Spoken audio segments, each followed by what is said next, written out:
الحمد لله نحمده ونستعينه ونستغفره ونؤمن به ونتوكل عليه ونعوذ بالله من شرور أنفسنا ومن سيئات أعمالنا من يهدي الله فلا مضل له ومن يضلله فلا هادي له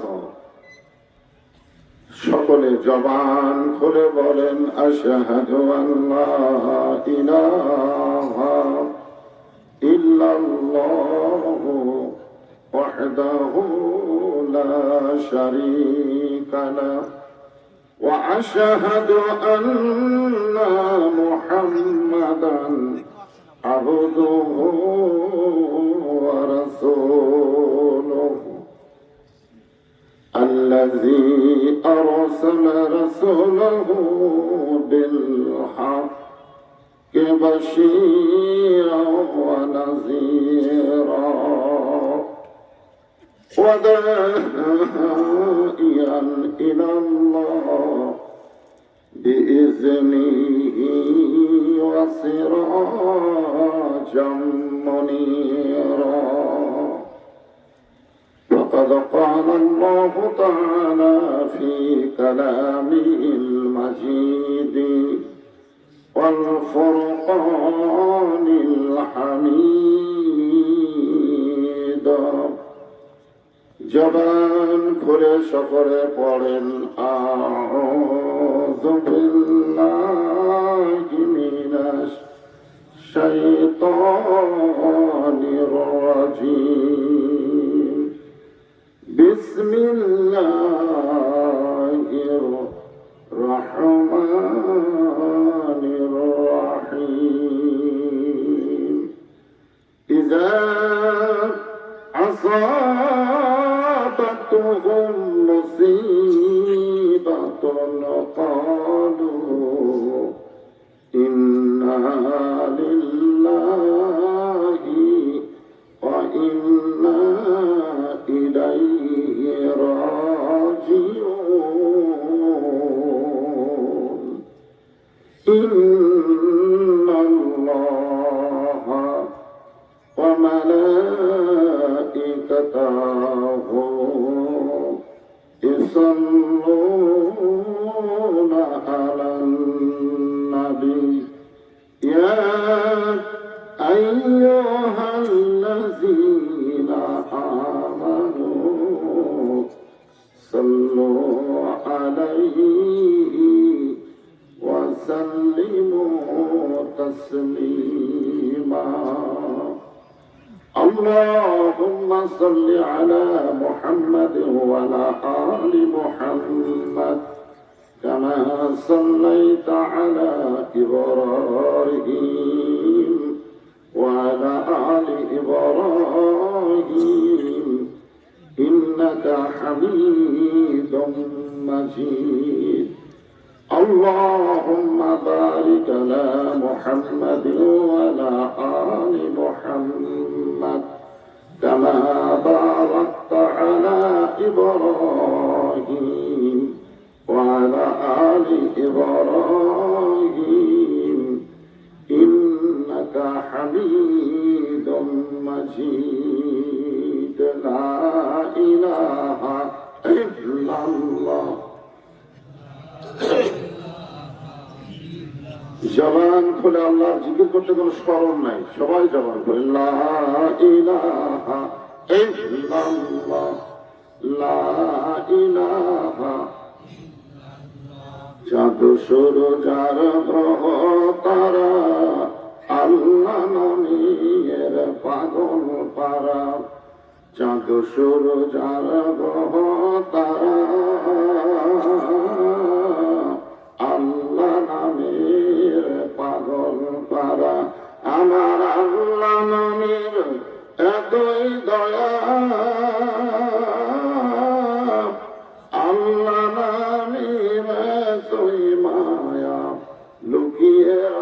আছেন হে আল্লাহ জোরে লা ইলাহা ইল্লাল্লাহ। এতগুলো পুরুষ মানুষ একটু জবান করে লা ইলাহা ইল্লাল্লাহ ইল্লাল্লাহ ইল্লাল্লাহ ইল্লাল্লাহ লা ইলাহা ইল্লাল্লাহ লা ইলাহা।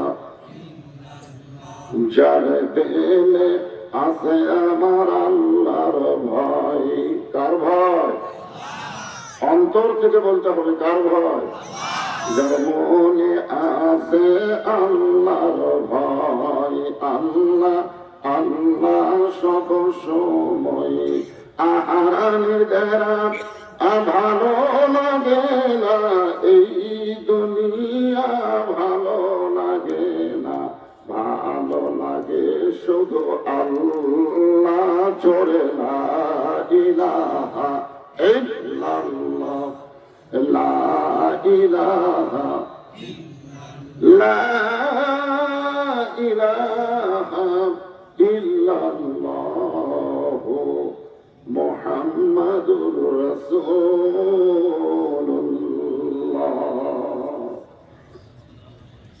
সকলে বলবো সাল্লাল্লাহু আলাইহি ওয়াসাল্লাম। আমরা এতক্ষণ জিকির করলাম, সবচাইতে উত্তম জিকির আফজালুল জিকির লা ইলাহা ইল্লাল্লাহ। আল্লাহ রাসূল বলেছেন, কোন ব্যক্তি সারা জীবন যদি পাপ করে আর মৃত্যুর সময় এই জিকির করতে করতে যদি মারা যায়, শুধু এই জিকিরের খাতিরে আল্লাহ তার জীবনের সমস্ত গুনাহ মাফ করে দেন। আর কোন ব্যক্তি যদি সারা জীবন ইবাদত করে আর মৃত্যুর সময় এই জিকির যদি তার জবানে জারি না হয়, রাসূল বলেছেন তার একটা ইবাদত আল্লাহ কবুল করেনি। এজন্য জিকিরের গুরুত্ব কম না বেশি? সবচাইতে বেশি। যখন নামাজ রোজা হজ যাকাত কিছুই ছিল না, তখন আল্লাহ জিকির আমাদেরকে দিয়েছেন। কোরআনে আল্লাহ কোন জায়গায় বলে নাই যে সবসময় নামাজ পড়ো, সবসময় রোজা করো, সবসময় যাকাত দাও, সবসময় হজ করো। এ কথা আল্লাহ বলেন। আল্লাহ নামাজেরও সময় নির্ধারণ করেছেন, ঠিক কিনা বলেন? আল্লাহ হজ জীবনে কয়বার? সামর্থ্যবানের জন্য একবার। যাকাত বছরে একবার দেওয়া লাগবে হিসাব করে। আর রমজানের রোজা তো বুঝতেইছেন, এই শাবানের পরে মাশাআল্লাহ। রমজানের রোজার গুরুত্ব কম না বেশি? বছরে কয়বার? এক মাস। আর এই জিকির খালি 12 মাস না, সব সময়। আল্লাহ কোরআনে বলেছেন, ইয়া আইয়ুহাল্লাযীনা আমানু উযকুরুল্লাহা যিকরান কাসীরা। এই যিকরান কাসীরা শব্দের ব্যাখ্যা করতে গিয়ে সমস্ত তাফসীরকারক বলেছেন সব সময় অন্তরে জবানে এই জিকিরকে জারি রাখতে হবে। এই জিকির করতে আমাদের কোন আপত্তি আছে? আমরা কি দয়াল বাবার জিকির করলাম? কার জিকির করলাম? আল্লাহ। শুধুমাত্র এই জিকির করার অপরাধে আল্লাহ রাসূলের 17 জন সাহাবীকে কাফেররা হত্যা করছে। কোন অপরাধ না, শুধু একটাই অপরাধ। কি? এই জিকির লা ইলাহা ইল্লাল্লাহ। আল্লাহ বলেছেন, তোমরা আমার নামাজ পড়ো, আমি তোমাদের নামাজ পড়বো, এ কথা কয়নি। তোমরা রোজা করো, আমি আল্লাহ তোমাদের রোজা করবো, এ কথা কইছে? কিন্তু আল্লাহ বলেছেন, তোমরা আমার জিকির করো, আমিও তোমাদের জিকির করবো। ফাযকুরুনি আযকুরকুম। যে আল্লাহর জিকির করে, আল্লাহ তার জিকির করে। খুশি না বেজার? এই জন্য জিকির সবসময় জবানে রাখবেন। আর জিকিরের পরে আমরা একজন মহামানবের নাম উচ্চারণ করলাম। আল্লাহ বলেছেন, আমার নবীর নাম উচ্চারণ করে কেউ যদি দরুদ শরীফ না পড়ে তাহলে সে ধ্বংস হয়ে যায়। কে কইছেন? আর 2 জন আমিন কইছেন। আল্লাহ দোয়া করছেন, আমিন কইছে 2 জন। একটা হলো জিবরাইল, আর একজন হলো আমাদের নবী। এখন আপনারা বলেন আল্লাহ যদি দোয়া করে আর জিবরাইল নবী যদি আমিন করে, এই দোয়া কবুল হয়েছে? 1 কোটি বার গ্যারান্টি। তাহলে নবীর নাম উচ্চারণ সাথে সাথে বক্তা বলার আগে আপনাদের বলা লাগতো কি? সাল্লাল্লাহু আলাইহি ওয়াসাল্লাম। বসে আছেন কোন জায়গায় আর দরুদটা গেল কোন জায়গায়? আপনার মুখের দরুদ শেষ হওয়ার সঙ্গে সঙ্গে একদল ফেরেশতা এখানে মোতায়েন করেছে আল্লাহ। রাসূলের রওজা মোবারকে আপনার নামে জায়গার নাম উল্লেখ করে পৌঁছায় দিবে। বলেন সুবহানাল্লাহ। হাসরের ময়দানে দেখা যাবে আমাদের নেকি আর পাপ ওজন করার পরে নেকির চাইতে পাপ বেশি হয়ে যায়। ওই সময় আমাদের নবী আমাদের পক্ষে ওকালতি করবেন। সুবহানাল্লাহ বলেন। আল্লাহ বলবেন নবী আপনার উম্মতের ওকালতি করতে গিয়ে আপনার কি আছে? তখন আল্লাহ নবী দরুদ গুলো নেকির পাল্লায় তুলে দিবেন, সঙ্গে সঙ্গে নেকির ওজন বেশি হয়ে যাবে। এই জন্য একটা গানও আছে, আছেন আমার মুক্তার, গান জানেন আপনারা? আছেন আমার ব্যারিস্টার, শেষ বিচারের হাইকোর্টেতে তিনি আমায় করবেন পার, আমি পাপী রাসূল জামিনদার। সুবহানাল্লাহ বলে। এমন জামিনদার নবী পাওয়াতে খুশি না বেজার? সুবহানাল্লাহ কইতে আপত্তি করতে পারে। হ্যাঁ, ভাবিচা দারুল কোরআন হাফিজি মাদ্রাসা এবং শিশু সদন এর উদ্যোগে আজকের এই ওয়াজ মাহফিলে আল্লাহ তাআলা যিনাকে সম্মানিত সভাপতির আসনে কবুল করেছেন, আলহাজ মোহাম্মদ জহুরুল ইসলাম। কে সেটা? আপনি নাম দিয়েছেন বগুড়া টেলার।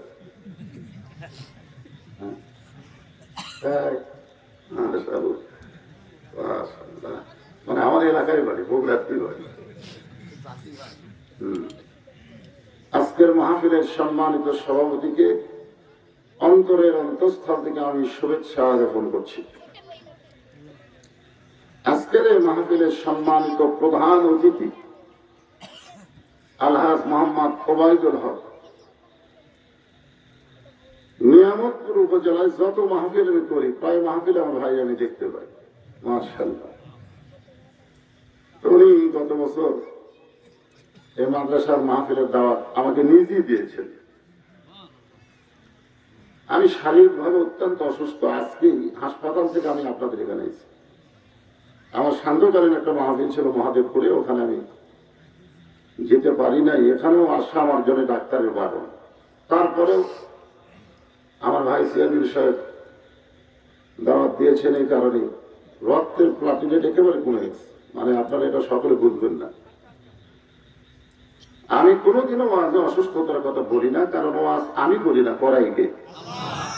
আল্লাহ যদি রহম করেন অসুস্থ মানুষ দিয়েও ভালো কথা বের করতে পারেন, ঠিক কিনা বলেন? সম্মানিত প্রধান অতিথিকে অন্তরের অন্তঃস্থল থেকে আমি শুভেচ্ছা জ্ঞাপন করছি। এবং মাদ্রাসার ব্যাপারে তার একটা বিশাল অনুদান, যেটা হাফিজ সাহেব মহতামি সাহেব বলে গেল, অনুদানের বিনিময়ে আল্লাহ তাকে জান্নাতে কবুল করুন। জোরে বলে আমিন। আজকের এই মাহফিলের সম্মানিত ওলামায়ে কেরাম, সম্মানিত সুধীজন, মঞ্চে জেনারা বসে আছেন, আমার সামনে আল্লাহর পাগল যাদেরকে আল্লাহ তাআলা কবুল করেছেন। সুবহানাল্লাহ বলেন। আমি আপনাদের পাগল কই না, মন খারাপ করছেন। এই পাগলি করার পরে মমতা আমার বিরুদ্ধে কেস করছিল। হ্যাঁ, আমি বলছিলাম পাগলি। তো একজন লোক চিন্তা করলো যে আমাদের মনের গায়িকাকে সে বক্তা পাগলি করে। আমার যে মাননীয় এমপি হয়ে গেছে, এমপি রে পাগলি করলে কি হবে? মানহানি কেস। আপনারা আমার কেস টেস করবেন নাকি? আমি আপনাদের পাগল কইলাম, এই কারণেই পাগল বললাম। আপনারা যদি পাগল না হতেন তাহলে আরামের বাড়ি, আরামের ঘুম, আরামের বিছানাকে বাদ দিয়ে এই যে মাটির উপর একটা তিরপল বাড়ায় দিচ্ছে আর সঙ্গে সঙ্গে সেখানে বসে গেছেন। আল্লাহ পাগলদের হিসাব জানান হাসরের ময়দানে না নেয়। জোরেগান আমিন। আমি আমার অন্তরের অন্তঃস্থল থেকে আপনাদেরকে শুভেচ্ছা জ্ঞাপন করছি। আমার সম্মানিত মা বোনেরা, পর্দার অন্তরালে বসে বসে যারা আলোচনা শুনতেছেন, আমি তাদেরকেও শ্রদ্ধা জ্ঞাপন করি। এই মুহূর্তের সৌজন্যবোধ জানতে চাচ্ছি আপনারা সকলে কেমন আছেন। যে আল্লাহ দয়া করে রহম করে শারীরিক সুস্থতা দান করে আজকের এই জান্নাতের বাগানে কবুল করলেন, আমরা সে আল্লাহর উপরে খুশি না বেজার? তাহলে মাইকের ফান বাড়াই দিও না, বাড়াই দিলে ভম ভম করবে, বুঝতে পারবে না। জবান করে সকলে বলি রব্বানা লাকাল হামদ হামদান কাসীরান তাইয়িবান মুবারাকান ফীহি। এমন একজন আল্লাহর প্রশংসা করলাম, প্রশংসা করলেও তার কোনো লাভ নাই, না করলেও তার কোনো ক্ষতি নাই। আমরা যদি সারা জীবন আল্লাহর প্রশংসা করি, আল্লাহর কোনো লাভ আছে? যদি না করি, আল্লাহর কোনো ক্ষতি আছে? কিন্তু যারা প্রশংসা করলাম, আমরা এত লাভবান হয়ে গেলাম যে আসমান এবং জমিনের ফাঁকা জায়গা আল্লাহ নেকি দিয়ে পরিপূর্ণ করে দেয়। এই যে সুবহানাল্লাহ বললেন, কি জায়গায় গাছ বললেন, কোন জায়গায়, আর গাছ হলো কোন জায়গায়? সুবহানাল্লাহ বলার সাথে সাথে ওই ব্যক্তির নামে আল্লাহ জান্নাতের বাগানে একটা গাছ লাগাই দেয়। আবার সুবহানাল্লাহ, এটা কি কিউ ক্যারেক্টারের গাছ? এমন একটা ফলবান বৃক্ষের গাছ, এত বড় হবে। আল্লাহর নবী বলেছেন, একটা তেজস্বী ঘোড়া দৌড়ানো শুরু করলে ওই গাছের ছায়া অতিক্রম করতে 500 বছর লাগবে। আপনি যা চাবেন ওই গাছ থেকে আল্লাহ সেই ফল আপনাকে দিয়ে দিবে। ইমাম গাজ্জালী রহমতুল্লাহ বলেন, দুনিয়াতে সুবহানাল্লাহ বলার কারণে জান্নাতে যাদের নামে আল্লাহ গাছ লাগাইছে, কোন কারণে যদি তারা জাহান্নামী হয়, এই যে আপনার সুবহানাল্লাহ বললেন না, কোন কারণে যদি আমরা জাহান্নামী হই, তখন এই সুবহানাল্লাহ বলা গাছগুলো জান্নাতের মধ্যে হাউমাউ করে কান্না শুরু করে দিবে। আল্লাহ বলেন, গাছগুলো কান্দিস কেন? গাছগুলো বলে, আল্লাহ আমাদের মালিকগুলোকে আপনি জাহান্নামে দিচ্ছেন, আমরা কার আশায় জান্নাতে দাঁড়িয়ে থাকবো? আল্লাহ বলবেন, গাছ তোমরা কি চাও? গাছগুলো বলবে, মালিক যাবে যেখানে আমরাও যাবো সেখানে। আল্লাহ তখন বলবেন, গাছ জাহান্নামের আগুনে পোড়ানোর জন্য তোদেরকে জান্নাতে লাগাই দিই। গাছগুলো বলে, আল্লাহ এটাই যদি আপনার চাওয়া হয়, তাহলে মালিকগুলো আমাদের দিকে ফিরে দিলেই তো এটা চলে যায়। আল্লাহ বললেন, গাছ তোদের ওসিলায় ওই সকল জাহান্নামীকে আমি আল্লাহ আবার জান্নাতি করে দিলাম। অনেকে হয়তো বলবেন, হুজুর তাহলে সুবহানাল্লাহ বললেই যদি এত লাভ, খানাটা অন্য ইবাদত করার দরকার কি? রাসূল বলেছেন, 3টা তাসবিহ যার জবান দিয়ে বের হয়, সে যত বড় পাপী হোক না কেন, মরার সময় সে ঈমানের সাথে মৃত্যুবরণ করে। কয়টা তাসবিহ? একটা হলো সুবহানাল্লাহ, একটা হলো আলহামদুলিল্লাহ, আর একটা হলো আল্লাহু আকবার। সুবহানাল্লাহ আলহামদুলিল্লাহ বললে আল্লাহ খুশি হয়, কিন্তু শয়তান ব্যাপার হয় না। আপনি সুবহানাল্লাহ বলেন, সুবহানাল্লাহ বলেন, শয়তান আপনার কাছেই বলবে। আলহামদুলিল্লাহ বলেন, শয়তান আপনার গাও তেল ভেঙে দেবে। কিন্তু যে আল্লাহু আকবার বলবেন, বলার সাথে সাথে যত জোরে বলবেন, শয়তান তত জোরে দৌড় দিবে। যদি খুব বেশি জোরে কন, রাসূল বলেছেন, ওর পিছন দিয়ে বাতাস বের হবে। এই আল্লাহু আকবার কিন্তু সবাই বলবো চায় না, ঠিক কিনা? বাংলাদেশে অনেক বড় বড় দল আছে, দেখবেন তাদের বিশাল মিছিল হয়, কিন্তু ভুলেও তারা আল্লাহু আকবার মিছিল দেয় না। বলেন ঠিক কিনা? এরকম বড় দল আছে না?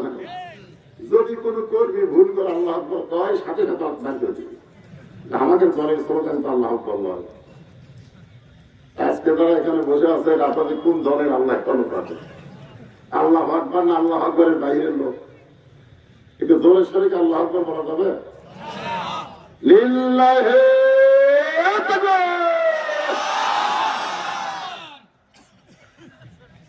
যখন কোরআনের মাহফিল শুরু হবে তখন আল্লাহু আকবার করে শয়তানকে তাড়াতে হবে। আর কোরআন থেকে যখন আলোচনা হবে তখন আউযু বিল্লাহি মিনাশ শাইতানির রাজিম বলতে হবে।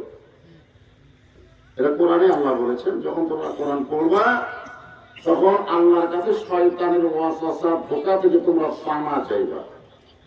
কারণ কোরআন পড়নেওয়ালার মধ্যেও শয়তান ঢোকে। দরিদ্র কথা ঠিক কিনা? হ্যাঁ, বাংলাদেশে অনেক কোরআনের হাফেজ আছে, অনেক আলেম আছে, তারা কোরআন পড়ে ঠিকই কিন্তু কোরআন কি বলে এটা বোঝার চেষ্টা করে না। আপনার বলেন শুধু কোরআন খতম দেওয়ার জন্য, মুখস্থ করার জন্য আল্লাহ দিতে, কোরআন কি বলে সে অনুযায়ী আমাদেরকে চলতে হবে। আজকে আমি অসুস্থ মানুষ মরলে সবাই যে আয়াত পড়ে সে আয়াতকে সামনে নিয়ে আলোচনা করার নিয়ত করেছি। আমাদের বগুড়াতে যখন কেউ মারা যায়, মরার খবর শুনেই সকলে বলে ইন্না লিল্লাহি ওয়া ইন্না ইলাইহি রাজিউন।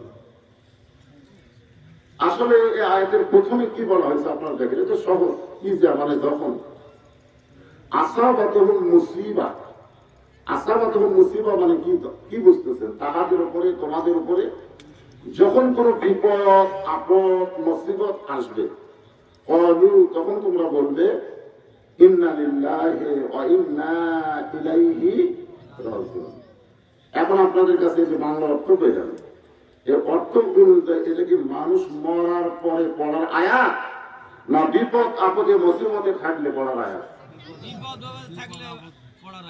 তাহলে আমরা মরার পরে পড়ি, হ্যাঁ বাংলাদেশে সবাই পড়ে তাই পড়ে।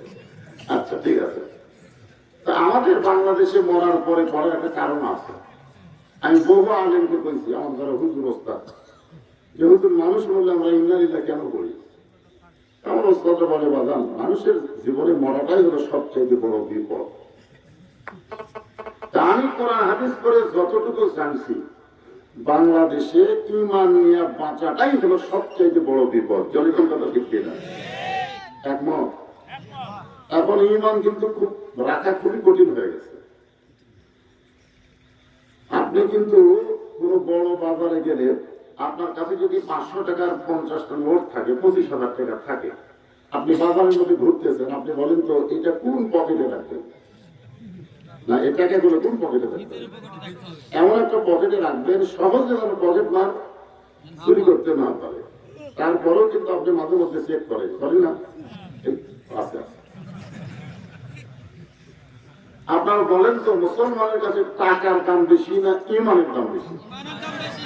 আপনারা কি চেক করে দেখছেন যে ঈমান আছে না গেছে? হয়তো বলবেন হুজুর ঈমান চেক করার যন্ত্র কি, এটা বলতে পারেন না যে ঈমান চেক কেমনে করবো? ঈমান কেমনে চেক করা যাবে? 3টা জিনিস খেয়াল করবেন। 1 নম্বর হলো মসজিদের মধ্যে গিয়ে যারা ছটফট করে বুঝবেন তাদের ঈমানে ক্যান্সার লাগছে। কি রোগ হয়েছে? ঈমানে ক্যান্সার বুঝবেন তো আপনারা। বাজারে গেলে ছটফট করে, কিন্তু মসজিদের মধ্যে ঢুকলি কেমনে বাড়াবে এই ধান্দা করে, বেশি থাকতে হয় না। অথচ ঢোকার সময় কিন্তু দোয়া পড়ে। কি দোয়া পড়ে? আল্লাহুম্মা ইফতাহলি আবওয়াবা রাহমাতিক। আপনারা এই দোয়ার বাংলা অর্থ জানেন? আমি এক বুড়া মুসল্লিকে বললাম যে চাচা এই যে আল্লাহুম্মা ইফতাহলি বলে এর অর্থ কি? ছোট থেকে বলে আসতেছে বাজার অর্থ তো জানি না। মানে ছোট থেকেই বলতেছে, বুড়া হয়ে গেছে এখনো অর্থ জানি।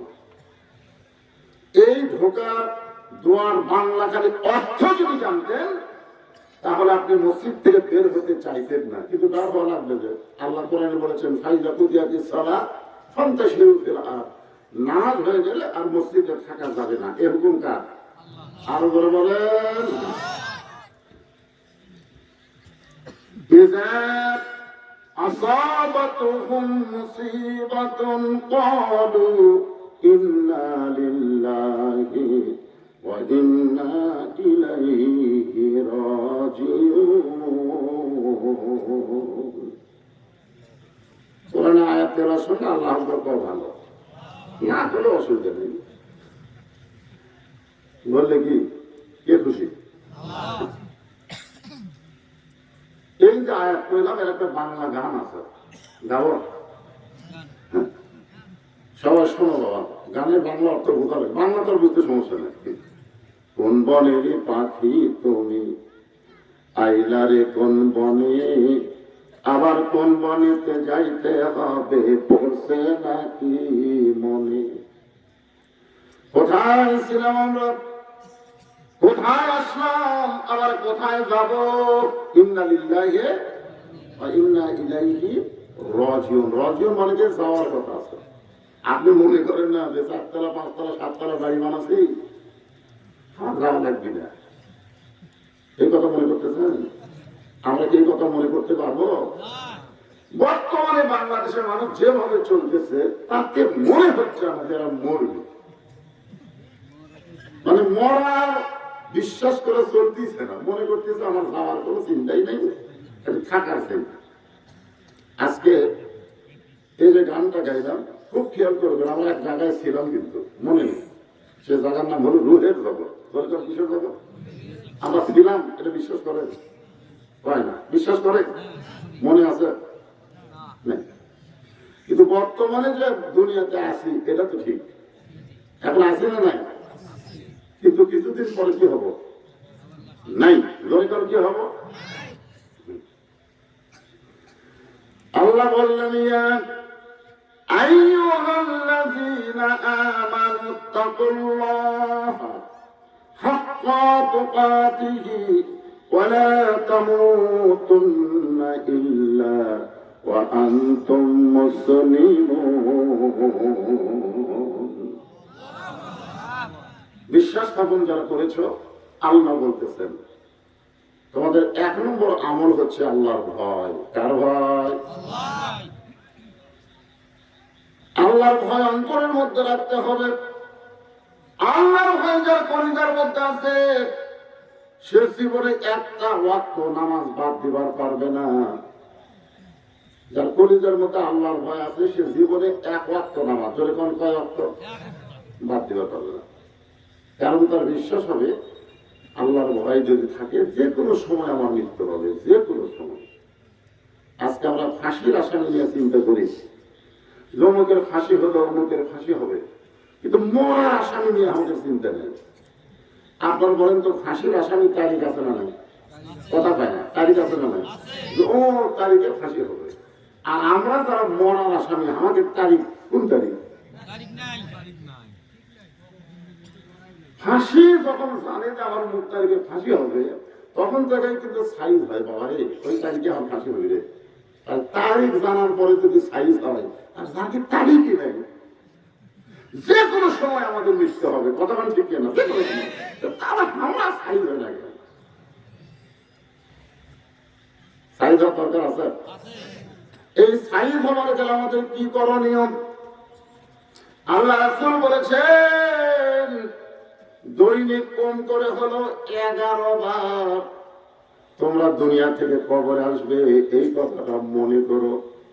দুনিয়ার কারো বিল্ডিং বাড়ির দিকে না থাকায়, এলাকার মধ্যে যদি দূরস্থান থাকে, প্রতিদিন যদি না পারো, সপ্তাহে 1 দিন যাও, দূরস্থানের পাশে গিয়ে দাঁড়াও। তোমার চাইতেও ক্ষমতা বেশি ছিল, তোমার চাইতেও সম্পদ বেশি ছিল, তোমার চাইতেও চেহারা সুন্দর ছিল, তোমার চাইতে অনেক দাপট ছিল, এই মানুষগুলো নীরব শহরে শুয়ে আছে। কথা ঠিক? আপনারা সত্যি করে বলেন তো, এই মাসের মধ্যে আপনারা গোরস্থান গেছিলেন, মরছে, কেউ মরলে মাটি দেওয়ার গেছে।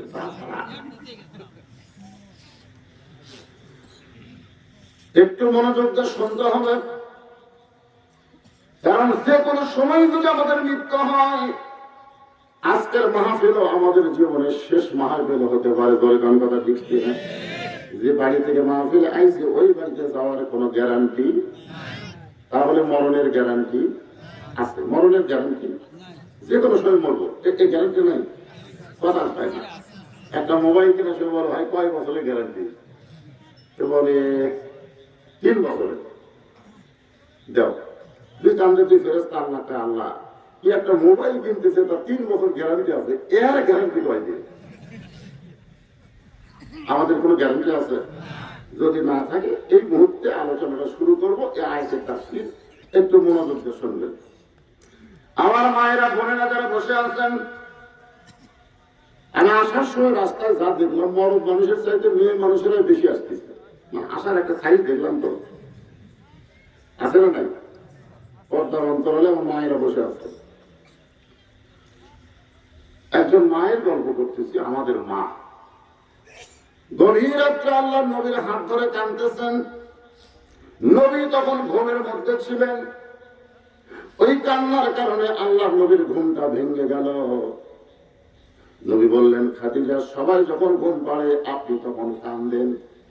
খাদিজা বললেন, ইয়া রাসূলুল্লাহ, আপনি না ঘুমাইলে আমি কোনোদিন ঘুমাই না, আপনি না ঘুমাইলে আমি কোনোদিন ঘুমাই না। সুবহানাল্লাহ বলেন না? আল্লাহ রাসূল বলে, খাদিজা, আমি না ঘুমাইলে আপনি ঘুমান না কেন?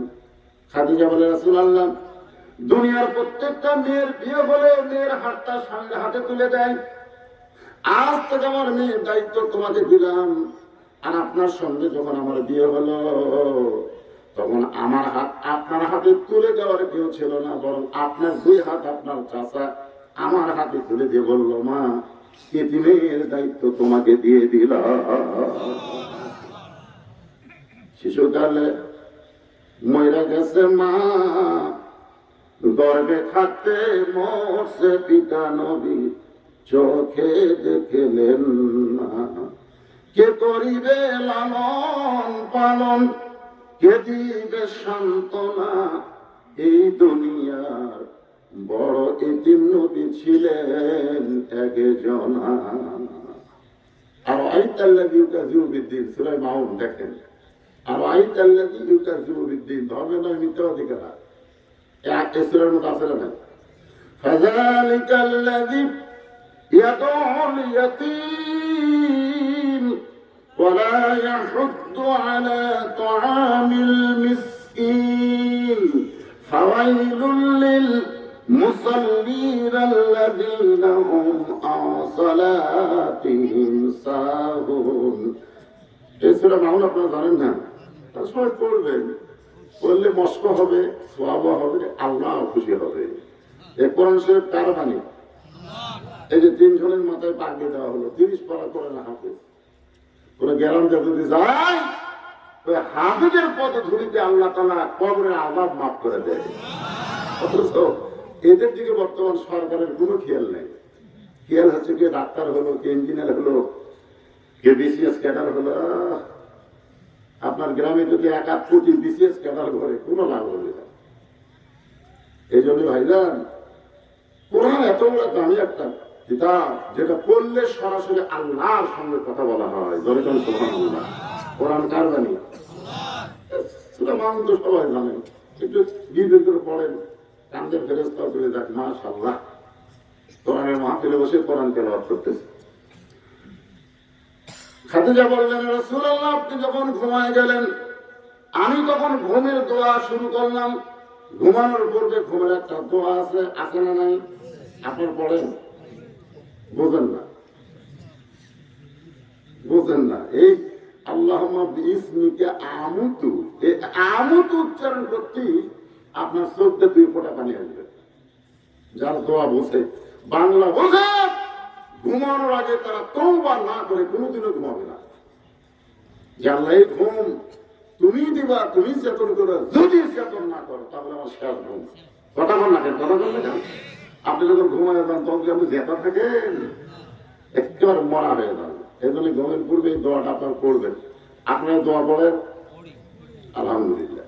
এখনকার ছেলেমেয়েরা যারা আছে, মোবাইল মার্কা,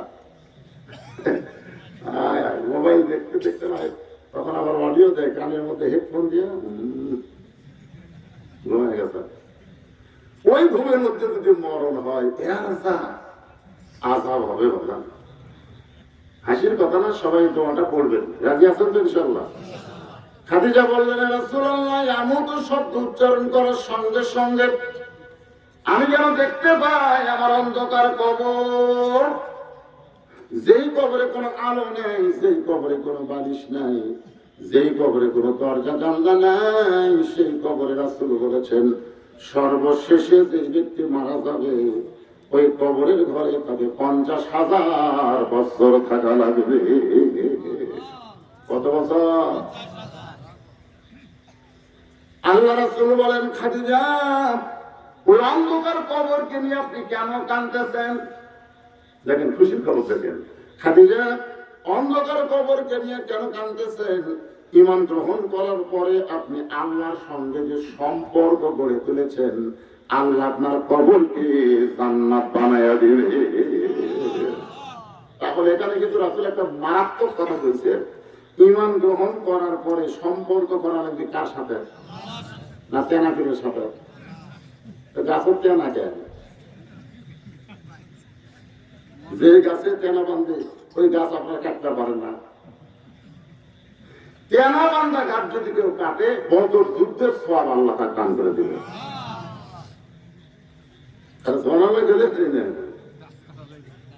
তেনা করে তেনা বানলে কি হয়? আপনারা কি সূরা ফাতিহা বলেন না? ইয়াকা না'বুদু ওয়া ইয়াকা নাস্তাঈন।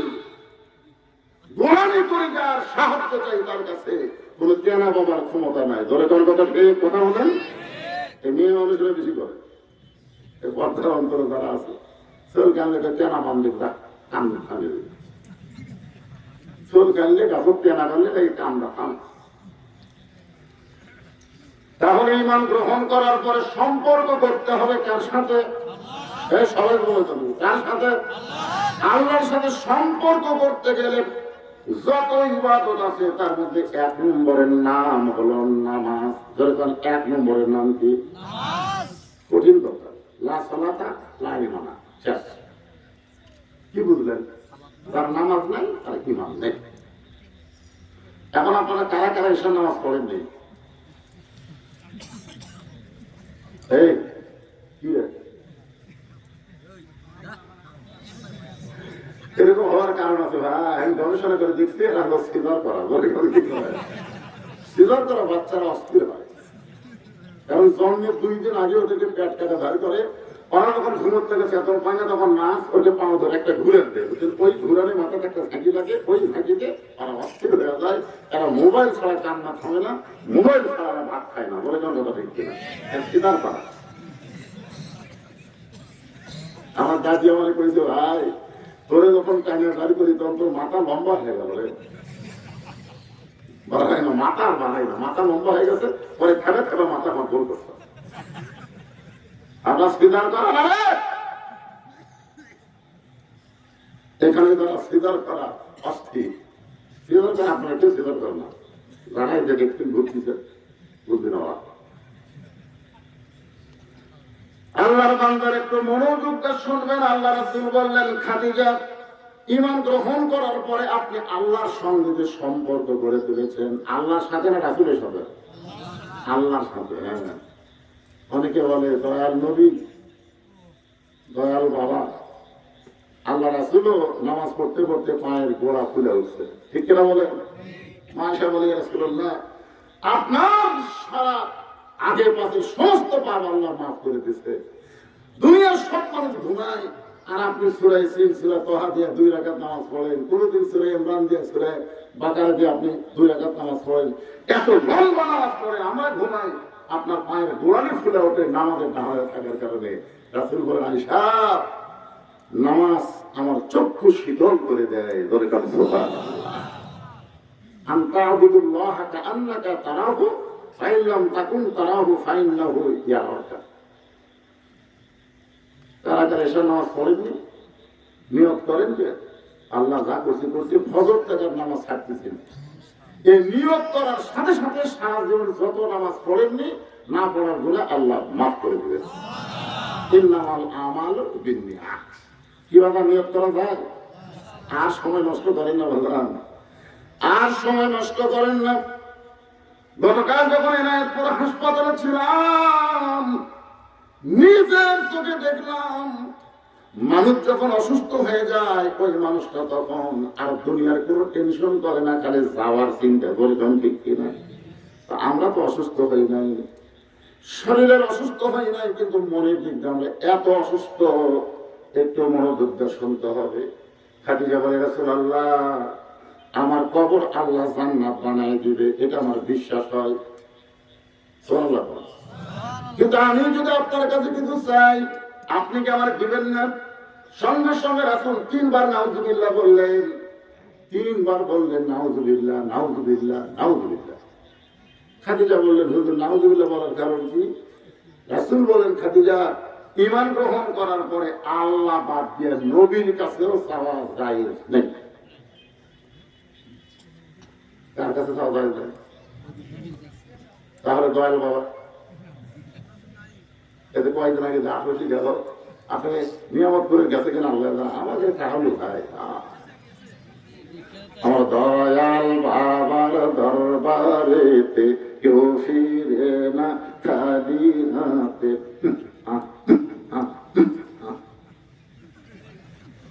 তুই জানতে তুই করে আল্লাহ এরা জিকির মানে কি কয় আমরা তো বুঝবার পারি না, লেখ মুক্তি। যদি ফুলগুলো হয় অভিমানে ঝরে যায়, আমি মালা গেথে বলো তারে পরাবো, সে যে কেন এলো না কিছু ভালো লাগে না, কবরে আসুক তারে আমি মজা দেখাবো। আমাদের সকলের সামনে কবর আছে না নাই? ধরে আছে না? কিন্তু যেদিন ডাক পড়িবে কবর মাঝে চাইতে, জোগাড় কিছু করছো বন্ধু তার মাঝে বিচাইতে। ডানে কবর বামে কবর, ডানে কবর বামে কবর, নিচে কবর আছে যে, উপর দিকে চাইয়া দেখো বাঁশের চাউনি দিছে। এমন আজব দিবে রে ভাই কবরের এই মাটিতে, গলা ফেটে রক্ত ঝরবে চিৎকারের ওই চোটেতে। খাদিজা বলে, রাসূলুল্লাহ আপনার কাছে আমি যা চাবো তা যদি আল্লাহ দিবার না পারে তাহলে আল্লাহর কাছে কেমনে চাই? নবী চমকে বলে, খাদিজা আল্লাহ দিবার পারবে না এমন কথা বলা যায়? যেরকম যায় খাদিজা বলতে হুজুর সব দিবার পারবে আল্লাহ। তুমি কি চাও আল্লাহর কাছে? তুমি কি চাও? খাদিজা মনে করেন আপনার সাথে বিয়া হয়নি, গভীর রাত্রিতে আল্লাহ কান্দা করে, আল্লাহ আমার পেটে পেটে সন্তান দেও, আল্লাহ দিবার পারবে? রাসূল বলতেছেন আল্লাহ পারবে ঠিকই, কিন্তু দিবি না। দিলে 14 ফেব্রুয়ারি ভ্যালেন্টাইন ডে সকলের পেটের মধ্যে বাচ্চা আসছে, জলের অন্ধটা দেখতে না, মেয়েদের কত কষ্ট করা লাগবে না? বাচ্চা পেটে সে ডাক্তারের কাছে যায় যে বাচ্চা ফালান যে কি কষ্ট হয়, এখন দিনের মধ্যে বাচ্চা পাওয়া যায়। নাউযুবিল্লাহ এখন না কেন? মেয়েটা বলবে আল্লাহ আমার দিতে, আমার পেটের মধ্যে আল্লাহ বাচ্চা দিতে। এই জন্য রাসূল বললেন দিবার পারলেও আল্লাহ দিবে না। একজনকে আল্লাহ দিয়েছিল, তার নাম হলো মরিয়ম। ধরে কোন তার নাম কি? আল্লাহ দুনিয়াতে বুঝাই দিছে আদমকে পাঠাইয়া বাপ মা ছাড়া, আর ঈসাই পাঠাইছে বাপ ছাড়া। আল্লাহ পারে কি পারে না? কিন্তু কিয়ামত পর্যন্ত স্বামী ছাড়া আর কোন নারীর গর্ভে সন্তান হবে। একটু মনোযোগ দেন। নবী চমকে বলে, খাদিজা আপনি তাহলে কি চাবেন আমার কাছে যেটা আল্লাহ দিবার পারবে না? খাদিজা বললেন, হুজুর আমি 3টা জিনিস আপনার কাছে চাই। ধরে কোন কয়টা? রাসূল খাদিজার কবরে চুমা দিয়ে বলে, গরীব তুমি হইলা সব চাইতে ধনী, কোনদিন তুমি আমার কাছে কিছুই চাওনি, কিন্তু মৃত্যুর পরে তুমি কি চাও খাদিজা? 1 নম্বর চাওয়া হলো যেই যুদ্ধ পর অবস্থায় কোরআনের প্রথম 5টা আয়াত আল্লাহ আপনার উপর নাজিল করেছে গাড়ে গিরাই। ধরে কোন কোন জায়গায়? কোরআনের প্রথম আয়াত আপনারা জানেন? প্রথম আয়াত কি? ইকরা। ইকরা মানে কি? পড়ো। ইকরা মানে পড়ো। এটা আল্লাহ কিন্তু অর্ডার করছেন, ইকরা পড়ো। তাহলে আমরা যারা মুসলমান দাবি করে আমাদের সকলের উপরে কোরআন শরীফ পড়া সুন্নাত না নফল? আরো ধরে কোন? আজকে বাংলাদেশে প্রাইমারির দাম হলো, হাফেজি মানুষের দাম হলো না কেন? প্রাইমারি খরচ মনে করতে, কোরআন শরীফ পড় নকল মনে করে, মন চাইলে পড়, না চাইলে পড়িস না। বাংলাদেশের একটা নেতা বার করতে পারবেন, একটা এমপি, একটা নেতা, একজন ব্যারিস্টার, একজন ডাক্তার, একজন ইঞ্জিনিয়ারের বেটার মাথা টাকনি দেওয়া হচ্ছে, দেখছেন আপনার বললে কথা বল না, এটা সত্যি কথা বল, বলে এটা হক কথা, হক কথা। আচ্ছা, যাই কোরআনের হাফেজ হয় অধিকাংশ তারা গরিবের সন্তান। তার মানে ধনীরা মনে করতে কোরআন পড়া হলো নফল, গরিবরা পড়ুক, আমরা মরে গেলে খতম দেবে, আমরা টাকা দেবো, অসুবিধা কি। এলাকার বড় একজন নেতা বলছে ওর বেটা কোরআন পড়তাম না, হাফিজের মাদ্রাসায় বলছে হুজুর কি সুর। আমি সাহেব দাঁড়িয়ে কি হয়েছে, তার বাবা বলছে তো আপনি গ্রুপ দিয়ে আসেন। হুজুর এখন ছাত্র গ্রুপ দিয়ে যাচ্ছে, যাই বলে আয় রে সেই দিকে যাই রে, বুঝ আসবে না নাই রে। কিন্তু হুজুর এরকম আছে না নাই, এরকম আছে না নাই, যাই বলে আয় রে সেই দিকে যাই রে, বোঝা শোনা নাই রে। জীবিত থাকতেছে কোরআনের বিরুদ্ধচারণ করছে, মরার পরে তার লাশের জন্য কোরআন খতম দেওয়া জায়েজ না হারাম? জায়েজ না হারাম? কোরআন কোন মরা মানুষের জন্য নয়, কোরআন হলো জীবিত মানুষের হেদায়েতের খোরাক। খালি একবার দিল যত পাপ মরছে আমরা মানুষের, তুই লাভারিস কর। একটাও যে বাংলাদেশের একজন শ্রেষ্ঠ ডাক্তার জাফরুল নাকি জাফরুল্লাহ মারা গেল না, শ্রেষ্ঠ ডাক্তার বাংলাদেশে জাফরুল্লাহ মারা গেল। আর দুটা সন্তান ভাই, ছেলে হচ্ছে মেয়ের মতন, মেয়ে হচ্ছে ছেলের মতন। ছেলে খেলে এইরকম বড় চুল থাকে আর মেয়ের মাথার চুল নেই। একটা জাফরুল ইসলাম দুই ছেলে মেয়ে বললো জানাটা কি, জানাটা কি, এই সালারা এটাও পারে না। বাংলাদেশের শ্রেষ্ঠ শিক্ষাবিদ হওয়ার পরও তার সন্তানদেরকে শয়তান বানাতে, দরকার কি বানাতে গতকাল লাগে। ওই বাবাই হলো সবচেয়ে বড় ভাগ্যবান যে মারা যাওয়ার পরে তার সন্তান তার জানাজার ইমামতি করে। এরকম বাপ কয়েকজন আছে এদিন ইনশাল্লাহ কথা একদম সামনে তারা বসে আছে, গেলে চান্স আছে। 6 বছর বয়সে প্রাইমারি দিবেন না হাফিজে মানুষের দিবেন? মাসুম বাচ্চাকে আপনি একদম শিক্ষা না দিয়ে জালিকাল কিতাবুল আরাইফি হুদাল্লিনের শিক্ষা দেন, আপনার সন্তান আপনি বুড়া হলে কোনোদিন বৃদ্ধাশ্রমে চলে না। বাংলাদেশকে দূরবীন অনুবীক্ষণ যন্ত্র দিয়ে খুঁজে দেখেন, একটা আলেমের বাপ মা বৃদ্ধাশ্রমে নাই। যারাই আছে সব ইঞ্জিনিয়ার, ডাক্তার, ব্যারিস্টারের বাপ মা। বলে তখন কথা কন না কেন? বৃদ্ধাশ্রমে গেছি তো দেখার জন্য। ঢাকা ভার্সিটির একজন শিক্ষক এখন বৃদ্ধাশ্রমে আছে, ভার্সিটির শিক্ষক বৃদ্ধাশ্রম আছে। বেটা একটা কানাডা থাকে, একটা আমেরিকা থাকে, মেয়ে থাকে লন্ডন। দেখার মতন কেউ নেই, তুই এখন বৃদ্ধাশ্রমে আছে আর কাম কি বান বানাতে যেটা ভালোই ছিল। হুজুর বিয়ে করার পরে আমাকে আর দেখতে পারে না। কেন দেখতে পারে না? দোষকে বেটার দোষ হলো তোমার। তুমি মাদ্রাসায় কোরআন শিক্ষা দাও নাই, আমার দেখে শুনে বিয়ে করাছে। আমার একটা জঙ্গলি মেয়েকে বাড়িতে আসার পরে শ্বশুর শাশুড়ি পর হয়ে গেছে। ধরে তোর কথা বল না, একটু মনোযোগ দিয়ে শুনবেন।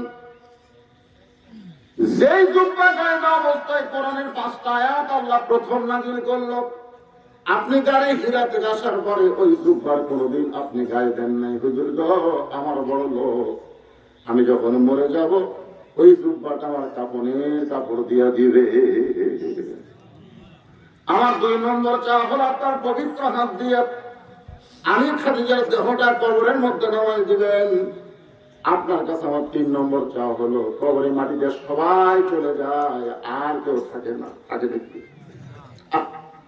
সবাই চলে গেছে, কেউ কবরের পাশে থাকবে না, সবাই চলে যাবে। বাংলাদেশের একটা প্রেসিডেন্ট মারা গেল, চ্যানেলাই এটির বাংলা সহ সমস্ত চ্যানেল ওটা সরাসরি দেখালো। প্রেসিডেন্টের নাম হলো জিল্লুর রহমান। গরিবের নাম কি? যখন মারা গেল একজন ঘোষক বলতেছে 5 স্তরের নিরাপত্তা হবে। 5 স্তর? 5 স্তরের নিরাপত্তা আছে। গোরস্থানকে বলতেছে আর্মি, র্যাব,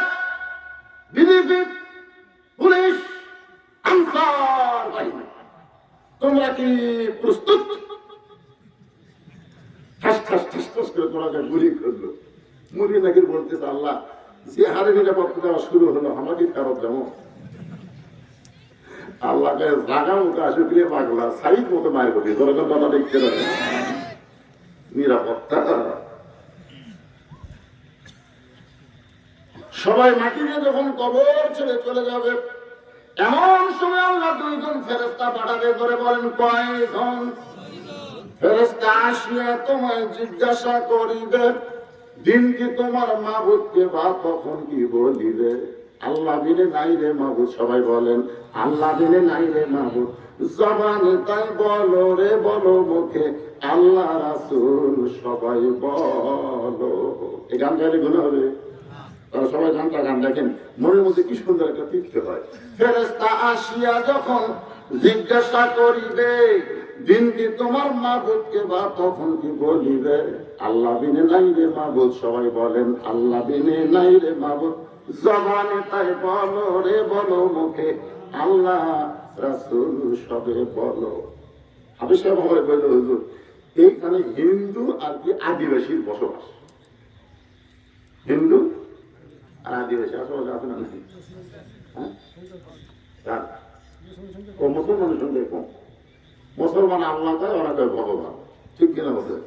হিন্দু ভাইরে কেউ যদি এখানে থাকে, আপনারা শোনেন, অসুবিধা নেই। একটু মনোযোগ দিয়ে শুনবেন। খাদিজা বলতেছে, রাসূলুল্লাহ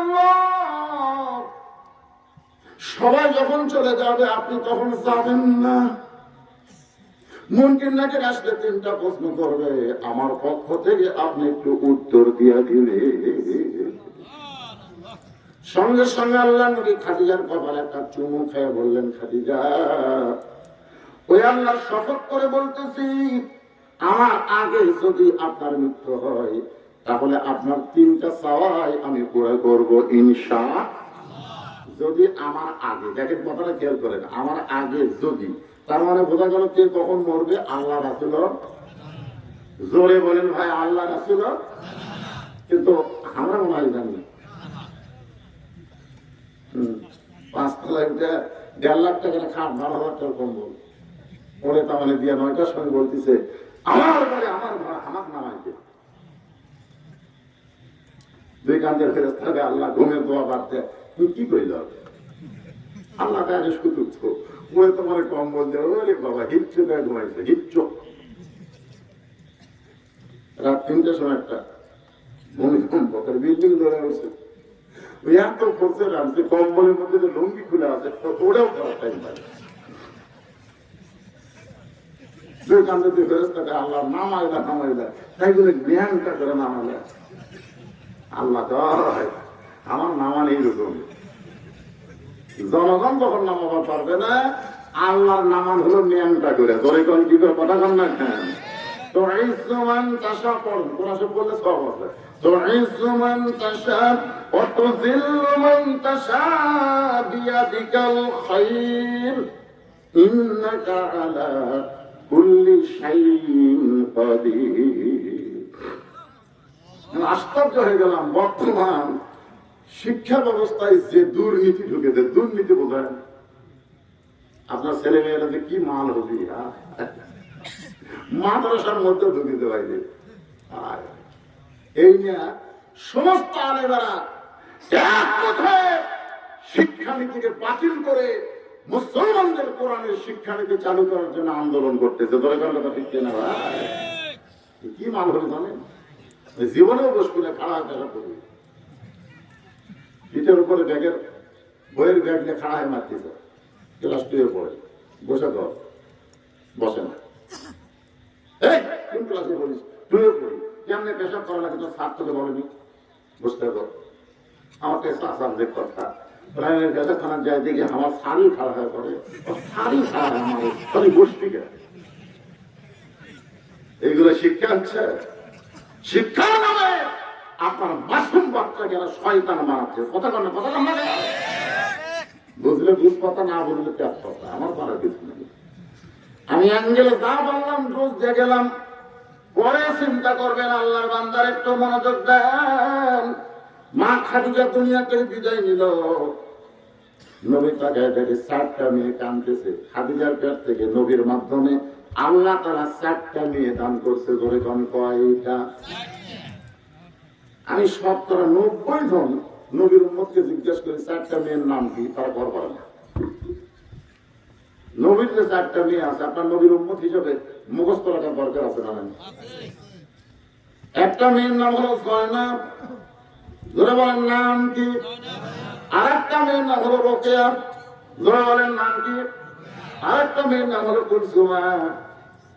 এই 3টা মেয়ের নাম সবাই জানে না, জানলেও 2টা জানে, 4টা জানে না। আর যে মেয়ের নাম সকলে জানে তার নাম হইল ফাতেমা। ফাতেমার নাম তো প্রত্যেক জুমার দিনই করে। কেমন সব আপনাদের শোনে না? সাইয়্যিদাতুন নিসা আহলুল জান্নাত ফাতেমা যোহরা রাদিয়াল্লাহু তাআলা আনহা। একটু মনোযোগ দিবেন ভাইজান, এই যে সবগুলো গেল না, এরা খাবার গেল, বুঝলেন? আবার আসতেছে, আপনারা মনে করলে চলে গেল, তার যাওয়ার পাটি কেউ না, সব আবার আসতেছে ভাই। তবে সবে করে ধুলা হয়ে যাওয়া, আপনি কি পারেন? কাছে রাখেন,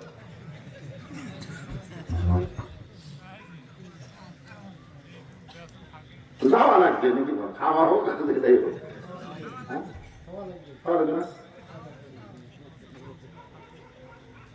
দুনিয়াটা মস্ত বড়, খাওয়া দাওয়ার প্রতি খরচ।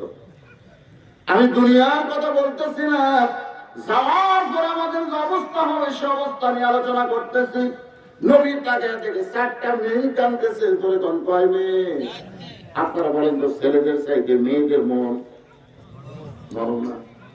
আমার এলাকায় এক মেয়ে কাঁদতেছে, আমার বাবা মহিলা গেছে, মরার আগে খাট দিবার ছিল, সে খাট আমাকে দিবে কে? আমার বাবা মহিলা গেছে। বড় ভাই বলতে পারি, কান্দিস না, যে খাট বাবা দিবার ছিল সেই খাট আমি দেবো রে। তখন আবার বলতেছে, আমার বাবা মহিলা গেছে রে, মরার আগে খাট দিবার ছিল, সে খাট বড় ভাই দিবার আছে, কিন্তু তো শুধু দিদিকে। তখন মেজর ভাই যা বলতেছে, আমি তো ল্যাপ ফেরত দেবো রে, আর কান্দিস না। তখন বলতেছে, ঘুরে হলে মানুষ মরবি, মেয়ে মানুষের মন নরম, আর খানবার আছে আর বানবার আছে, বলে কথা না কেন? আল্লাহ নবী তাকে দেখে 3টা মেয়ে বিনয় কি করে কাঁদতেছে, কিন্তু ফাতেমার চোখটা শুধু পানি পড়তেছে, কিন্তু কান্নার কোনো শব্দ নেই। রাসূল ফাতেমাকে হাতে ইশারা করলেন। 4টা মেয়ের মধ্যে ফাতেমা যখন নবীর ঘরে, আল্লাহ রাসূল বললেন, ফাতেমা তোমার মা দুনিয়া থেকে বিদায় নেওয়ার আগে আমার কাছে ওসিয়ত করেছে তোমার মাকে তুমি গোসল করাতে হবে, তুমি ছাড়া দুনিয়ার অন্য কেউ তোমার মায়ের কাছে থাকতে পারবে না, তোমাকে একা একা তোমার মাকে গোসল করাতে হবে। 2 নম্বর ওসিয়ত হলো তোমার মাকে কাফনের কাপড় পরাতে হবে, অন্য কেউ সেখানে থাকতে পারবে না। ফাতেমা বলে, বাবা আমার আরো 3টা বোন আছে, ওদেরকে সঙ্গে নিলে অপরাধ কি? আল্লাহ রাসূল বলেন, ফাতেমা তোমার মা নিষেধ করেছে, শুধু তুমি তোমার মাকে গোসল করাই দিবা, তুমি তোমার মাকে কাফনের কাপড় পরাই দিবা। ফাতেমা বলে, বাবা আমার মা শুধু আমার নামে ওসিয়ত কেন করলো? রাসূল বলে, ফাতেমা তুমি জানো না আল্লাহ তোমাকে জান্নাতি নারীদের নেত্রী বানাইছে। আল্লাহ রাসূল বলে, ফাতেমা তুমি তো জানো না আল্লাহ তোমাকে জান্নাতি নারীদের নেত্রী বানাইছে। ফাতেমা বলে, বাবা কোন আমলের কারণে আল্লাহ আমাকে জান্নাতি নারীদের নেত্রী বানালো? সে আমলটা কি? রাসূল বলেন, নামাজের জন্য নয়, রোজার জন্য নয়, হজের জন্য নয়, যাকাতের জন্য নয়, তোমাকে জান্নাতি নারীদের নেত্রী বানাইছে আমল হলো পর্দা আর স্বামীর কথা মতো চলা। নামাজের জন্য না, রোজার জন্য না, পর্দা আর স্বামীর কথা মতো চলা। আজ পর্দার মধ্যে যে মালেরা আছে, এই যুগেই তো কথা, স্বামীর কোন গুরুত্বই দেয় না। রাসূল বলেছে, ফাতেমা আল্লাহর পরে কাউকে যদি সেজদা দেওয়ার হুকুম থাকতো তাহলে তোমারই কইতাম আলীর পাই সেজদা কর। একদিন ফাতেমা আলীর বিরুদ্ধে একটু বাপকে বলবে, চাপা দুনিয়াতে কত ভালো ভালো যুবক বিয়ে করে চাইছিল, এই গরিবের সাথে বিয়ে দিবেন, এই তো ঠিক মতো এই কথা বলবার চাইছি রাসূল খেলায়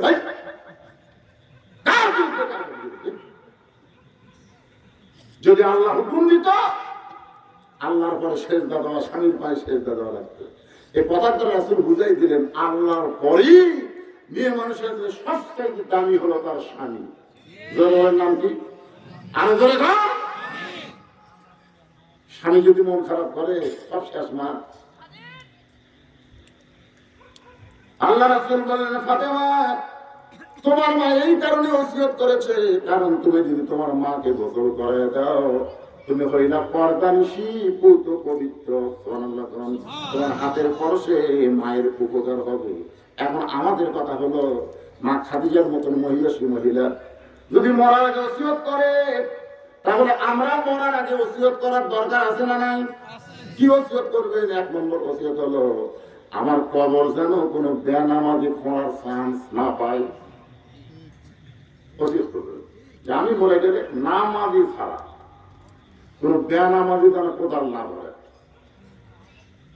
কারণ বেনামাজিটা হিন্দুদের মান তারা কাজ চালাতো মতাম যেতাম ফাঁকা কাফারা। হিন্দু চাইতো খারাপ। হিন্দু তো একটা ধর্ম আছে, ধর্ম আছে না? এরা তো মাঝে মধ্যে মন্দিরে যায়, খ্রিস্টানরা গির্জায় যায়, ইহুদিরা পেগড়া যায়, এই সালানা মসজিদে কোনোদিনও পাই না। বলে কথা কর না আছে না নাই? একটু মনোযোগ দিয়ে শুনবেন। ইচ্ছা করে এক ওয়াক্ত নামাজ যারা বাদ দিল অবশ্যই তারা কাফের হয়ে গেল। তাহলে কাফেররা যদি আপনার কবর খোঁড়ে সোতার সাথে সাথে আঘাত শুরু হবে। ধরে ঠিক কিনা? আর এখন যারা কবর খোঁড়ে আমার এলাকায় তাইলে কয়, ভাই কবর খোঁড়া যাচ্ছি 5 প্যাকেট সিগারেট দে। বাড়ি 8 জন 5 প্যাকেট সিগারেট দিয়ে ওটি থেকে টানা শুরু করছে। একজন কোদাল মারতেছে, সিগারেট টানতেছে, একজন কবর দেখা দিচ্ছে, ওই সিগারেট টানতেছে, একজন মাটি তুলতেছে, ওই টানতেছে। 5টা সিগারেট যদি একসাথে ধোঁয়া ওড়ে, গোরস্থান কোনো ফেরেশতা দেখা পারবি? কারণ ফেরেশতারা সব সহ্য করলেও দুর্গন্ধ সহ্য করতে পারত। এই জন্য সব ফেরেশতা রাস্তা খারাপ আছে। আল্লাহ খবর দিবে, আপনার দেখতেছেন না সাধারণ দেহারে বেরিয়ে যাচ্ছে, আমার ঘাটটা কি হবে যায় কাঁচামাটি বিড়ির দুর্গন্ধ দেখবেন, যাই বিড়ি খায় আর পাঞ্জাবি শুনলে পাওয়া যায়, বিড়ি খায় আর বিশ্বাস করতেই বলো ভাই, আর বালিশত মাথা দিলেই বলো, কতক্ষণ বোঝা খাইতে পারে গোটা ঘর দুর্গন্ধ। 5 জন কবর খুঁড়েছে, গোটা গোরস্থান দুর্গন্ধ, কবর দুর্গন্ধ। মনকে দেখে আশায় অক্সিজেন ধরতে কি জন্য প্রশ্ন করার আগে চুল ধরে প্রশ্ন করে তো কবর করলো কোন বিড়ি ফসকে লাগে গেল। দুনিয়ার বাড়ি বানাতে তুই ভালো মিস্ত্রি খুঁজিস, 3 তলা বাড়ি বানাবি, থাকার কোনো গ্যারান্টি নাই, সেই বাড়ি বানাতে ভালো মিস্ত্রি খুঁজিস, 50,000 বছর যে কবরে থাকা লাগবে, এই কবর খোঁড়ার ভালো মিস্ত্রি তো জগৎ পড়ে না। 5 জন নামাজিকে আপনি 25,000 টাকা দিবেন, দুনিয়ার বাড়ি বানাতে টাকা খরচ করেন, কবর খুঁড়তে টাকা খরচ করেন, অসুবিধা কি? এই 25,000 টাকা হাতিয়ে থাকবে, মরে গেলে তোরা আমার কবর খুঁজবি। যদি আমার আগে তোরা মরিস, মাফ করে দিলাম। সুবহানাল্লাহ। আপনি ওসিয়ত করবেন, আমাকে গোসল করাবে মসজিদের মুয়াজ্জিন। আল্লাহ রাসূল বলেছেন, বেলাল আমার কাছে আসো। বেলাল যখন নবীর কাছে বলে, বেলাল রে তুমি তো আমার সাথে আঘাত খাটো। বেলাল মুসকি মুসকি হাসের বলে, হুজুর আপনি হলেন ইমাম, আমি হলাম মুয়াজ্জিন, আপনার চাইতে তো আমি খাটো হবই। রাসূল বলে, বেলাল রে দুনিয়াতে আমার চাইতে আঘাত খাটো হলে কি হবে? হাসরের ময়দানে তোর মাথা আমার চাইতে 1.5 হাত করে থাকবে।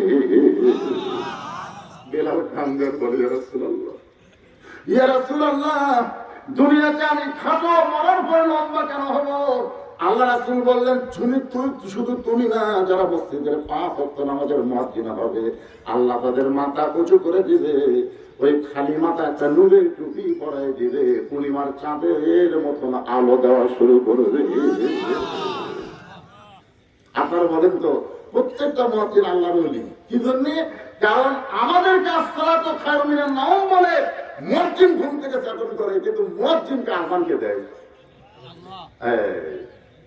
সুবহানাল্লাহ। বেতন তো দেনই না ভাই রে, কিন্তু জানেন মালটা কি? সুবহানাল্লাহ। তাহলে মরার আগে ওসিয়ত করার দরকার আছে না নাই? দরকার আছে না নাই?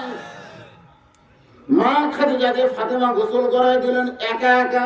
নিজের মাকে গোসল করানোর পরে বলতেছেন, বাবা এখন মাকে কাপড়ের কাপড় পরাবার চাই। সঙ্গে সঙ্গে আল্লাহ রাসূল ওই জুব্বাখানা বের করে ফাতেমা হাতে দেয়। ফাতেমা জুব্বা নিয়ে কান্না শুরু করে দেয়। রাসূল বলে, ফাতেমা কান্দো কেন? বলে, বাবা আমি মায়ের মুখে শুনেছি, মায়ের মুখে আমি শুনছি। মানে যে মেয়েটা সবসময় মায়ের কাছে থাকে, মা কিন্তু তার জীবনের বহু গল্প তার কাছে করে না? খাদিজা বলতেছে, ফাতেমা আমার বিয়ার খবর জানো? ফাতেমা বলতেছে, মা আপনার যখন বিয়া হয়েছিল তখন কোথায় ছিলেন? কিন্তু খুশি নিবে, বিয়ার আগে কেউ হয়? গল্পে গল্পে আল্লাহ যেরকম বলতেছে, আলাম তারা কাইফা ফাআলা রাব্বুকা বিআসহাবিল ফিল। আপনি কি হস্তি বাহিনীকে দেখছেন? আল্লাহ রাসূল কয়, আল্লাহ তখন কোথায় ছিলাম? আপনার তো জন্মই হয়নি। মানে হস্তি বাহিনীর ঘটনা হতে রাসূল জন্মের 5 বছর আগে। যেরকম কয় বছর? কিন্তু আল্লাহ কেন কি বলতেছেন? আলাম তারা, তারা মানে কি আপনি দেখছেন? খাদিজা বলতেছেন, ফাতেমা তোমার বাবা একদিন আমার রাখাল ছিল। যেই বলতে রাখাল ছিল, দৌড়ে সে ফাতেমার মুখ চেপে ধরে বলে, মা আমার বাবা রাখাল ছিল, এই কথা আপনার মুখে শুনতে চাই না। সাল্লাল্লাহু আলাইহি ওয়াসাল্লাম। প্রত্যেকটা মেয়েরা বাপকে বেশি ভালোবাসে। খোঁজা দেখবেন ছেলেরা মাকে বেশি ভালোবাসে আর মেয়েরা বাবাকে বেশি ভালোবাসে। সেই বাবা ছেলেকে সবগুলি দেয় আর মেয়েকে ফাঁকি দিবার চায়। এরকম হাজি আছে না নাই? আমি এক হাজির অনুষ্ঠানে দোয়া করবো, কেমন দোয়া করবো? কিন্তু একজন খারাপ বলতে হুজুর দোয়া করার আগে গত রোববারে হাজি সাহেব কি করছে সেটা শোনে। আমি কেন হাজি সাহেব তোর হাজি হয়নি, হজ করে যাচ্ছে, কি করছেন? না হুজুর আমি কোনো ফ্যাপনা করিনি, সব গন্ডগোল মিটে দিচ্ছি। কিসের ফ্যাপনা, কিসের গন্ডগোল? জমা জমা সব দৃষ্টি করে দিতে হুজুর, যদি ঘুরে আসবে না পারি। এই জন্য কিভাবে দিলেন? তবে জমি আসলে 22 বিঘা, ছেলের দিদি 20 বিঘা, মেয়েকে 1 বিঘা দিচ্ছি আর বইয়ের নামে 1 বিঘা দিচ্ছি হুজুর। তারপর আমি ঠকাই দিয়েছি, ছেলে 20 বিঘা দিচ্ছে, মেয়েকে 1 বিঘা দিচ্ছে। তার কোন জমি দিচ্ছে? যে তুমি আমার হয় না, ওই জমি মেয়েকে দিচ্ছে আর বইয়ের নামে 1 বিঘা করছে। এখন ঠকাই নিয়ে হুজুর। আপনি বলেন তো, আল্লাহর ফারাইজকে অস্বীকার করে নিজেই ব্যাটে দিয়ে হস্ত করে গেছে, আর গায়ের সাথে তার গাও লাগবে আর ভালো।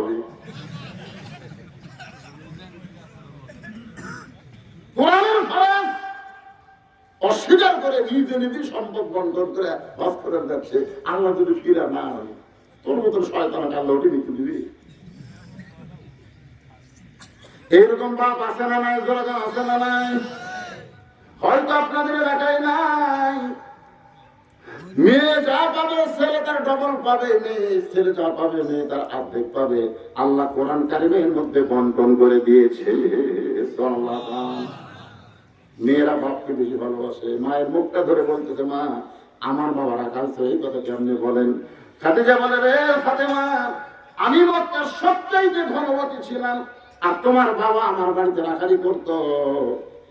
একদিন দুপুর বেলায় দিকে সব রাখাল ঘুম পাড়তেছে।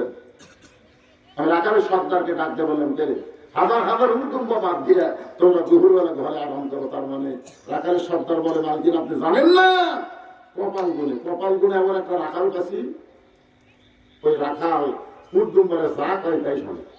যদি তা খায় খাওয়া বন্ধ, সঙ্গে সঙ্গে খাওয়া বন্ধ করে দেয়। একটা রাখাল দিয়ে আপনার হাজার হাজার উর্দুম্বা যদি চলানো হয় তাহলে খামাখা আমরা কি করবো? খাদিজা বলতেছে, রে রাখালের সর্দার এমন গাঁজা করে গল্প কেমনি করতেছ? জন্তু জানোয়ার কোনোদিন রাখালের কথা শুনতে পারে না। রাখালের সর্দার বলে, বিশ্বাস যদি না হয় তাহলে আপনি তদন্ত করে দেখেন।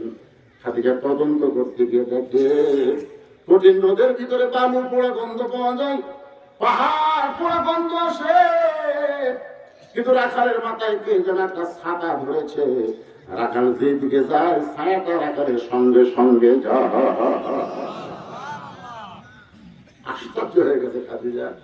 আর একটু নিকটে গিয়া যেই মাত্র রাখালের মুখের দিকে তাকাইছে, যেই মাত্র রাখালের মুখের দিকে তাকাইছে, 400 গ্রহ তারা তারি নূরের ইশারা, নইলে যে অন্ধকারে ডুবিত এই ধরনী। সবাই বলেন নবী মোর পরশমণি, নবী মোর সোনার খনি, নবী নাম ভাবে যেজন সেই তো গোজাহানের দড়ি। এক ধরে দাসী বলতেছে কি দেখলেন? চাকরি শেষ, রাখালে চাকরি ক্যান্সেল। দাসী কয় চাকরি ক্যান্সেল, ওই রাখাল চাকরি দাসী তো মূর্খ বুঝতে পারেনি। আবু তালেবের কাছে গিয়ে বলতেছে কি ভাস্তা বানাচ্ছেন? চাকরি শেষ। আবু তালেব দৌড়ে এসে বলতেছে কি হলো আমার ভাতিজার? চাকরি শেষ কেন? বলে রাখাল থেকে চাকরি বাদ দিয়ে আমার স্বামী বানাবার চাই। বলে যে বলছে আমার স্বামী বানাবার চাই, আবু তালেব চোখের পানি বের করে কান্দে বলে মক্কার বড় বড় ধনী নেতারা আপনাকে বিয়ে করবার চায়, আপনি তাদের বাদ দিয়ে এদিন রাখালকে বিয়ে করবেন। খাদিজা বলে যা দেখছি আমার এই বয়সে আমার বিয়ার স্বাদ জেগে গেছে। ফাতেমা বলে বাবা, যে মা রাখাল থেকে আপনাকে স্বামী বানাই দিল, আজকে সেই মা আমার দুনিয়া থেকে বিদায় নিল। আপনি মক্কার দোকানে কি নতুন কোন কাপড় নাই? নতুন কাপড় না নিয়ে এই পুরাতন জুব্বা আমার মাকে কাপড়ের কাপড় দিবেন। মা মরে যাওয়ার সঙ্গে সঙ্গে মার দরদটা তার অন্তর থেকে চলে গেছে। বাবা নতুন কাপড় না দিয়া এই পুরাতন জুব্বাখানা দিবেন। রাসূল বলে ফাতেমা এই জুব্বা আমি দিচ্ছি না মা, তোমার মা আমার কাছে চেয়েছে।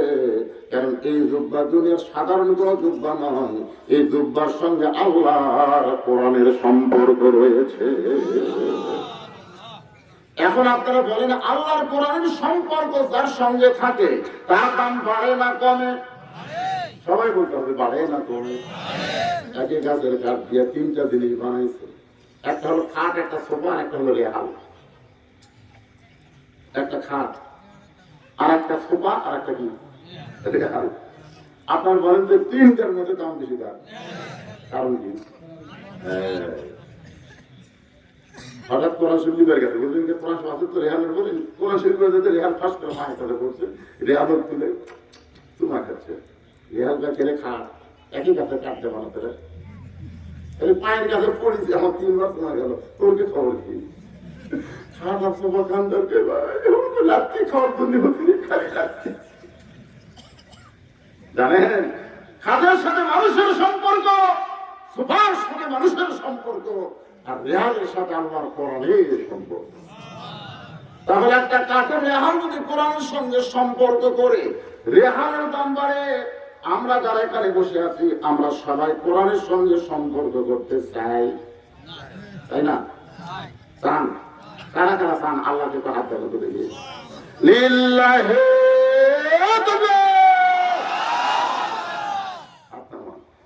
কোরআনের সাথে সম্পর্ক করতে গেলে এই কোরআনের মাদ্রাসাকে টিকাই রাখতে হবে। আমি তো ওয়াজ করবো আরো এই এক টানে 1 ঘন্টা ওয়াজ করবো, অসুবিধা নেই। আপনাদের দোয়া আল্লাহর রহমতে মোটামুটি সুস্থ দিকে যাচ্ছি, অসুবিধা কি?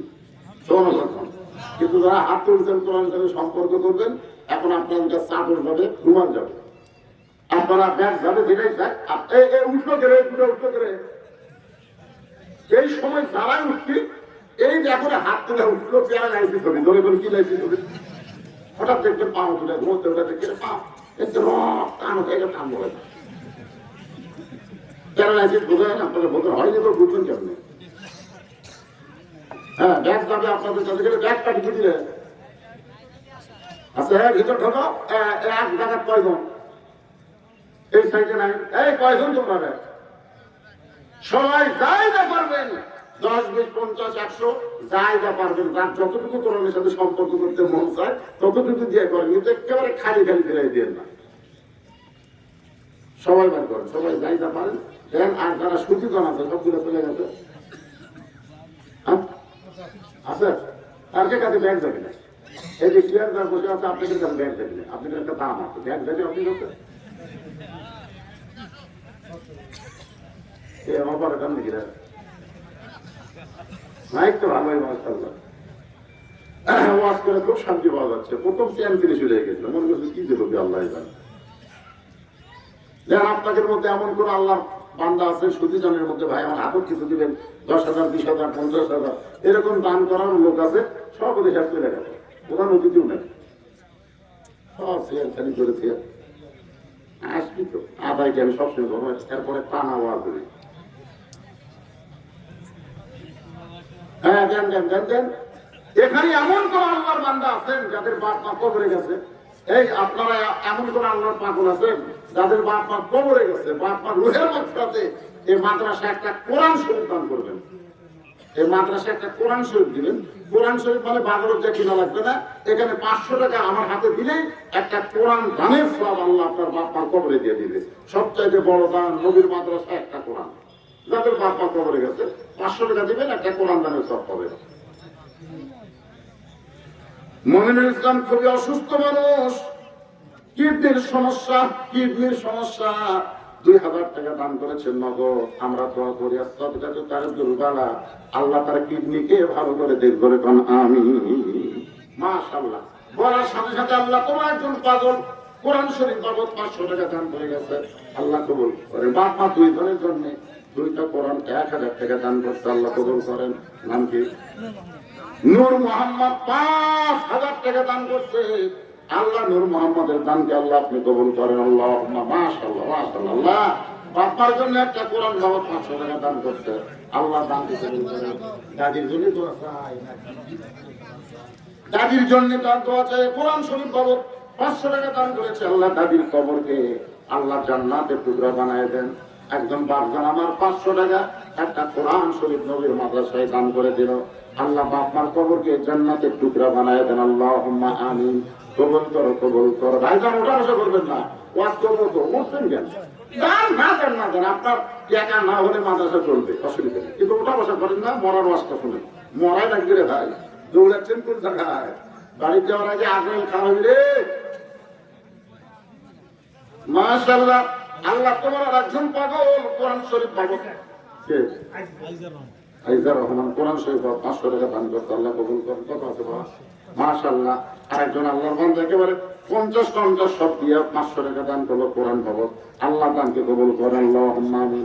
200 দিচ্ছে, 200 টাকার 100 পাওয়া যায়, অসুবিধা নেই। আল্লাহ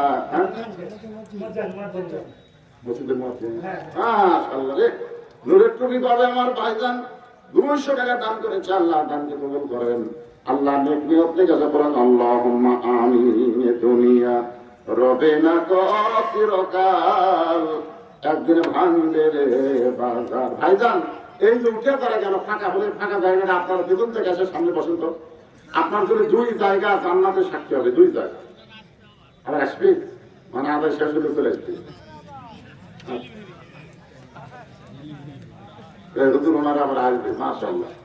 দেন দেন দেন, যারা পারেন দেন, আদায় শেষ, এই সময় আদায় করা লাগবে না। মাশাআল্লাহ। যারা 500 দিবেন একটা কোরআন দানের সওয়াব আল্লাহ তাদের আমল নামায় দিয়ে দাও। বাপ্পা যদি কবরে যায়, বাপ্পার কবরকে জান্নাতের টুকরা বানাও। বাবা কান্দে, মা কান্দে, কবরেতে শুয়া দেখলি না রে দরদের বেটা একবার আসিয়া।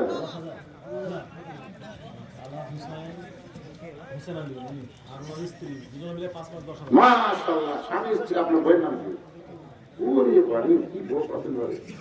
মাশাআল্লাহ। আপনার নাম? মোহাম্মদ হোসেন আলী, আলহাজ মোহাম্মদ হোসেন আলী এবং তার বিবি ফাতেমা, 2 জনের নামে 10,000 টাকা করে বলেন মারহাবা। আল্লাহ দানকে কবুল করেন। হোসেনের সঙ্গে ফাতেমার সঙ্গে আল্লাহ জান্নাতে কবুল করেন। আল্লাহুম্মা আমিন। মহিদুল ইসলাম কোরআন শরীফ পাবো মাতার জন্য, আরে মায়ের জন্য 500 টাকা দান করেছে, আল্লাহ মায়ের কবরকে জান্নাতের টুকরা বানায় দেন করে কান আমিন। সবাই বলে আল্লাহুম্মা আমিন। আমিন বলতে সব পাবে, বুঝলেন না? এখন এই প্রধান অতিথিও নাই রে, সভাপতি আসবে না, এরা কি দান করছে না করবে নাকি? প্রধান অতিথি সভাপতি উঠে আসবে না, আমার বললেন লোক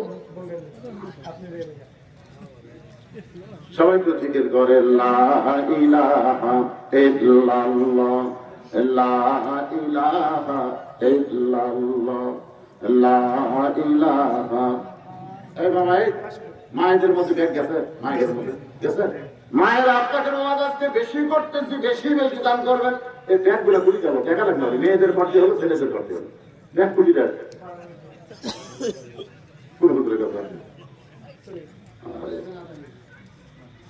একজন 200 টাকা, আরেকজন 500 টাকা দান করেছে। আল্লাহ দানকে কবুল করেন।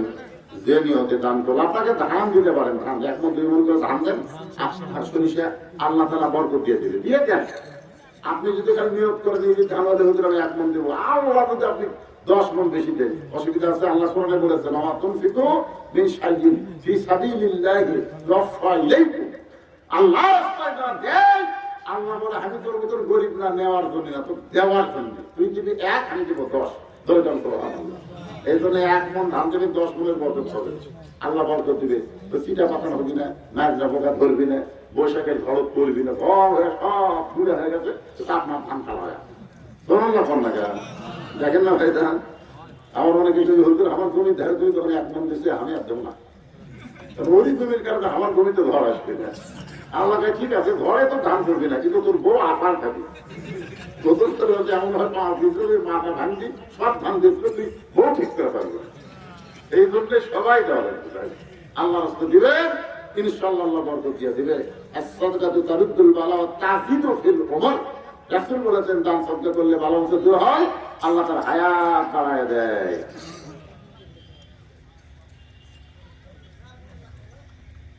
এই আবার কি দিতে, দান দিতে না মশলা দিতে? ফরজ সালাতের পর সম্মিলিত মোনাজাত করা যাবে কিনা? এই দানের হয়তো শোনেন, মোনাজাত নামাজের সালাম ফিরানোর সাথে সাথে করা যাবে না। সালাম ফিরাই মোনাজাত করা যাবে না, সালাম ফিরাই নামাজ শেষ হয়ে যায়। মোনাজাত নামাজের অংশ না, আপনি যদি করেন সব অসুবিধা। বাবা মায়ের জন্য কোরআন শরীফ বাবদ 500 টাকা দান করছে, আল্লাহ দানকে কবুল করেন। আল্লাহ নেক নিয়ত নিয়ে কথা বলেন, আল্লাহুম্মা আমিন। হ্যাঁ, যারা দান করবেন এখন করেন, আমি আমার ওয়াজ দিকে চলে যাবো। লম্বা টাইম আদায় করা যাবে না, আদায় ভিতরে আদায় হচ্ছে না। কেন আদায় হচ্ছে?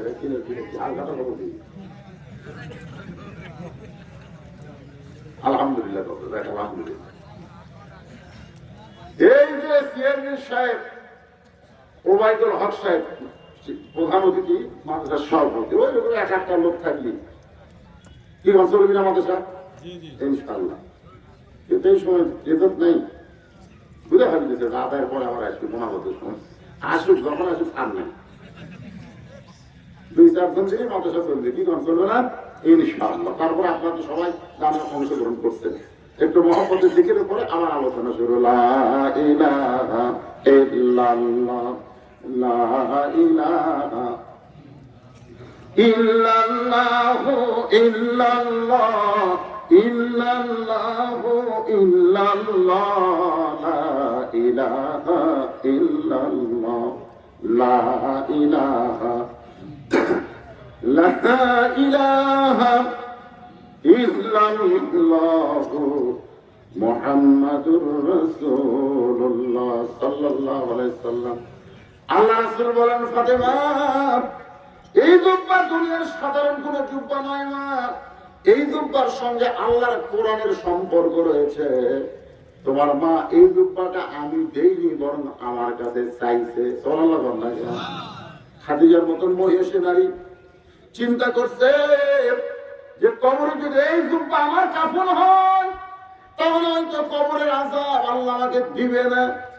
আল্লাহ রাসূল বলেন, তোমরাও যদি কবরের আযাব থেকে মাফ পেতে চাও, তাহলে 5 ওয়াক্ত নামাজের সালাম ফিরায়া সব করে মোনাজাত না করে আয়াতুল কুরসি আমল করো। অনেকে আসার টাইম দেয় না, সালাম এই জন্য চলে গেছে বড় আমাদের বড় মোনাজাত এই জন্য আয়াতুল কুরসি পড়া লাগবে 5 বার, কয়বার? প্রত্যেক ওয়াক্ত সালাম ফেরানোর সাথে সাথে আয়াতুল কুরসি কেউ যদি আমল করে, আল্লাহ তাকে 5টা পুরস্কার দিবে। 1 নম্বর পুরস্কার হলো ঈমানের সাথে তার মৃত্যু হবে, 2 নম্বর পুরস্কার হলো কবরের কোন আযাব আল্লাহ তাকে দিবে না, 3 নম্বর পুরস্কার হলো হাসরের ময়দানে আল্লাহ তার হিসাবকে সহজ করে দিবে, 4 নম্বর পুরস্কার হলো বিজলি আকারে আল্লাহ পরাগের পিঠে করে ফুলসিরাত পাড়ি দেওয়া হবে। আর 5 নম্বর পুরস্কার হলো 8টা জান্নাতের দরজা খুলে দিবে, যে কোনো দরজা দিয়ে আপনি জান্নাতে চলে যাবে। কিন্তু শর্ত হলো 5 ওয়াক্ত করে কম কয়, একবার 5বার বললে তুলে তাহলে তো সব অর্থ বলি না হুজুর। এখানে নামাজ পড়ার কথা আগে বলা হয়েছে, 5 ওয়াক্ত নামাজের সালাম ফেরানোর পরে। তার 5 ওয়াক্ত নাই, তার আয়াতুল কুরসি নাই, ধরে কোন ঠিক কথা বল। 5 ওয়াক্ত নামাজ আদায়ের জন্য কি কৌশল? সুবহানাল্লাহ বলে, আসসালাতু মিফতাহুল জান্নাহ, নামাজ হচ্ছে বেহেশতের চাবি। এই 5 ওয়াক্ত নামাজ আমাদেরকে আদায় করা লাগবে ভাইজান। এখন যে কথা বলতে শোনেন, মা খাদিজা এই জুব্বাখানা আল্লাহ নবীর কাছে চাইছে, ফাতেমা জুব্বা নিয়ে তার মাকে পরানোর জন্য রওনা দিয়েছে। ফাতেমার সামনে সামনে, নবীর পিছনে পিছনে হাঁটতেছে। মা খাদিজার ঘরে ফাতেমা ঢুকবে, ফাতেমা গেল সামনে, নবী যাচ্ছে পিছনে। অথচ আল্লাহ কোরআনে বলেছেন, আমার নবী যখন চলবে নবীর সামনে কেউ যেতে পারবে না। আমার নবী যখন বলবে নবীর মুখের উপর কেউ কথা বলতে পারবে না। আজকে নবী নাই, আল উলামা ওয়ারাসাতুল আম্বিয়া, আলেমরা যখন কোরআন হাদিসের মাহফিলে কথা বলবে, সেই কথা বন্ধ করে দিয়ে কেউ কথা বলা যাবে না। আমি বহু মাহফিলে দেখছি ওয়াজ করতেছে বক্তা, প্রধান অতিথি আসে, সভাপতি করতে প্রধান অতিথি আসলো মাইকটা দেন, এই কথা বলা হলো কবিরা গুণা বলে, আমি কি গুণা? কোরআনের মাইক কাটালে আপনি কি দিচ্ছেন? সারা তো নামাজে পড়ে না, দেখবেন বেশিরভাগ এরা নামাজ ছাড়া, ধরে নেন কি সারা। ভোটের আগে মাথায় টুপি, ভোট গেলে আর থাকে না। মাহিনা মাই ভোটের আগে বোরকা পরে, ফেল করে আর পরে না, ধরে নেন ঠিক কিনা? এরাই হলো ধর্মের নামে মিথ্যাবাদী।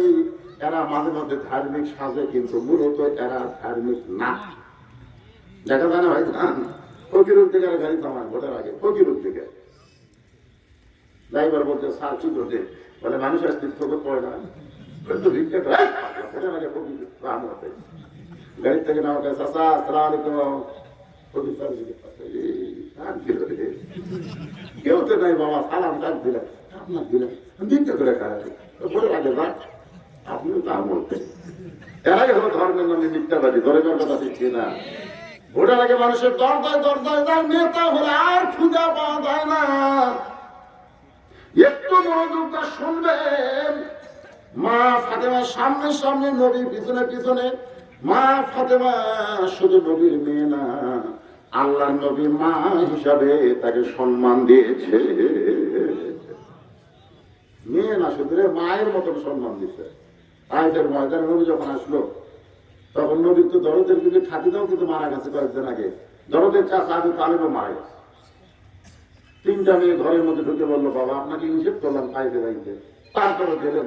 এই যে পাথর মারলো, এত কষ্ট আপনি কেমনি সহ্য করবেন? গোটা দেহ রক্তাক্ত হয়ে গেছে, ঘা হয়ে গেছে, পাথর হয়ে গেছে, এই কষ্ট আপনি কেমনে সহ্য করবেন? 3টা মেয়ে মেয়ের মতন কথা বলে যখন ঘর থেকে বাইরে যায়, এমন সময় ফাতেমা ঘরের মধ্যে ঢুকে দরজা বন্ধ করে দেয়। রাসূল বলে, ফাতেমা দরজা বন্ধ করলি কেন? ফাতেমা বলতেছে, বাবা আপনার মাধ্যমে আল্লাহরে কিছু কথা বলবার চাই। নবী চমকে গেল, ফাতেমা কি বলবি? বলে, 1 নম্বর কথা হলো ইব্রাহিম নবীর জন্য নমরুদের চুলা যদি শান্তির বাগানো হয়ে যায়, মুসা নবীর জন্য আল্লাহ যদি সাগরকে রাস্তা বানায় দেয়, তাহলে আমার বাবা কি অপরাধ করলো? ওই তাইফের পাথর কেন তুলে বানাবার পারলো না?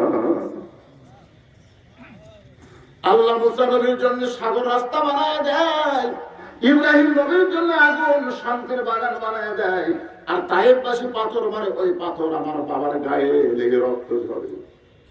এই কথা বলে ফাতেমা ঘর থেকে বাইরে যায়। নবী তাকে দেখে ফাতেমা পাগলি হয়ে গেছে। উনানি পানি গরম করতেছে, জয়তুনের তেল গরম করতেছে। ঘরের মধ্যে ঢুকে দরজা বন্ধ করে বলে, বাবা আল্লাহ তোমাকে দেখবার না পারলেও তোমাকে দেখার জন্য আমি আছি। বাবা আমি তোমাকে দেখার জন্য আছি, আল্লাহ দেখবে না, আমি তোমাকে দেখতে চাই।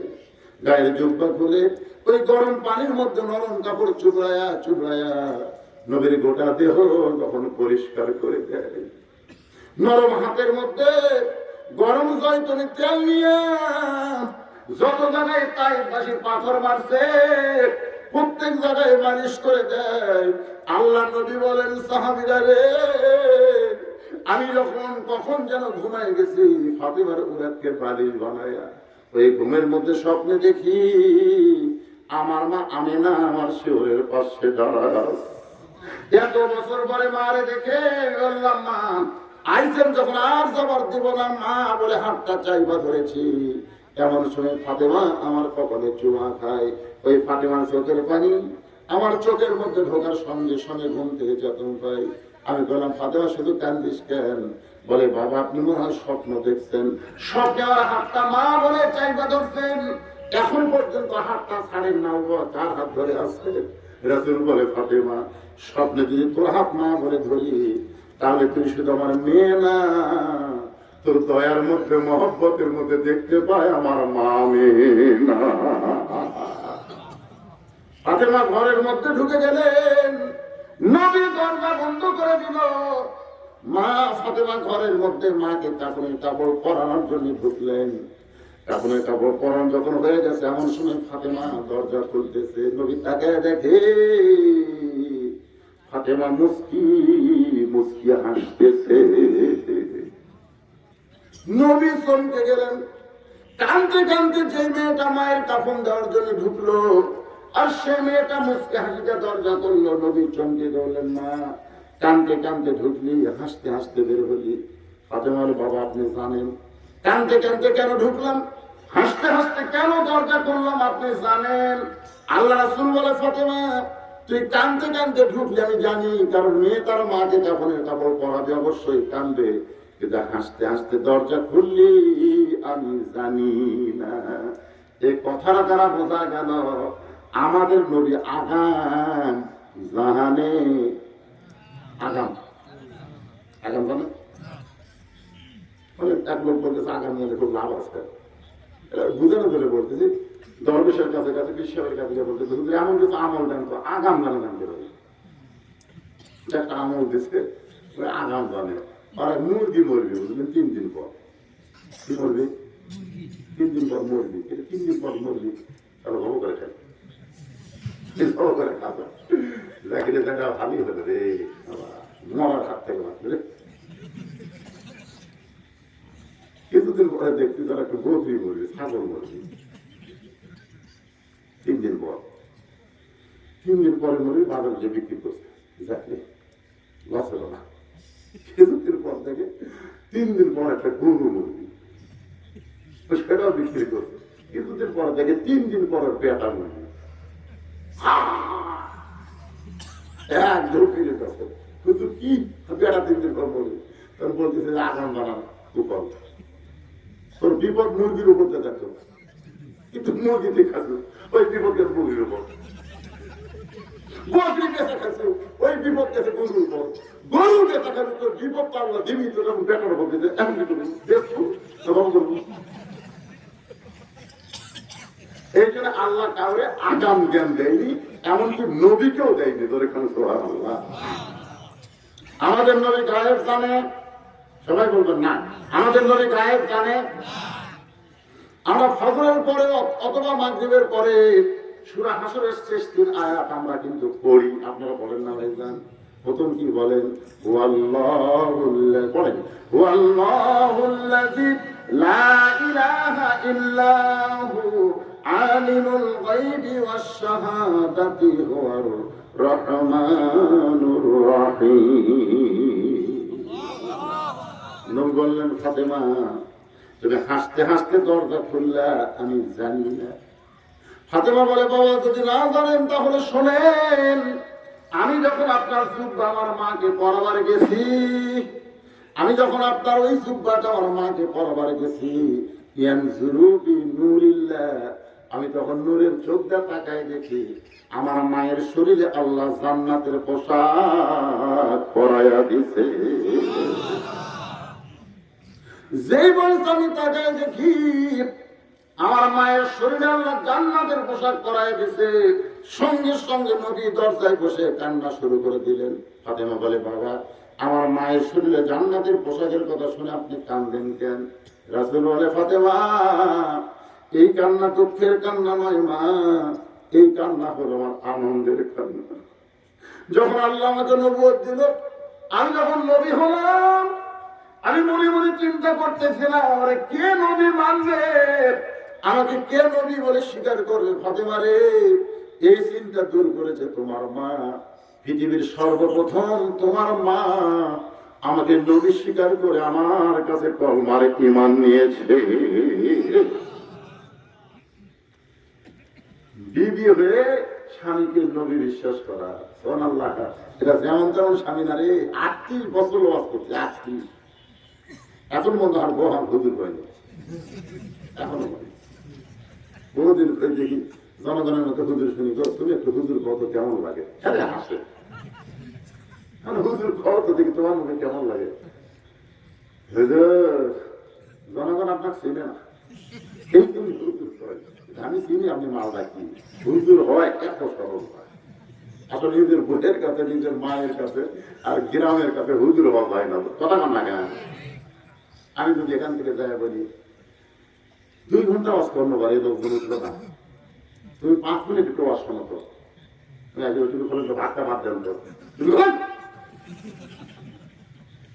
আপনার ওয়াজ শোনাটাই হওয়ার কথা। কিন্তু সর্বপ্রথম নবীকে নবী বলে স্বীকার করেছে তার বিবি। এই জন্যে নবীর ভিতরও যা, বাইরেও তাই। আল্লাহ বলেছেন যদি তোমরা বাঁচতে চাও, সফলতা চাও, এই দুনিয়ার টানসা তার ভিতরে চামচাগিরি না করে, লাকাদ কানা লাকুম ফি রাসূলিল্লাহি উসওয়াতুন হাসানাহ। সফলতা যদি পাওয়া চাও, তাহলে বিশ্ব নবীর আদর্শ গ্রহণ করে তাকে বিশ্ব নেতা হিসাবে স্বীকার করো। বলে গন্ধটা বুঝছে না? এবার একটা স্লোগান দেওয়া লাগবে, গলা কাঁচা দেন, আমার নেতা তোমার নেতা। এটা মেম্বার স্লোগান হলো। এতগুলো মরদ মানুষ, আপনার আমি নাই অসুস্থ ভাই, আপনার কি অসুস্থ? গলা ছাড়া একটা স্লোগান দেন, বিশ্ব নবীর সুপারিশ পাবেন, আল্লাহ তাআলা জান্নাত দিয়ে দিবে। আমার নেতা তোমার নেতা, লিল্লাহি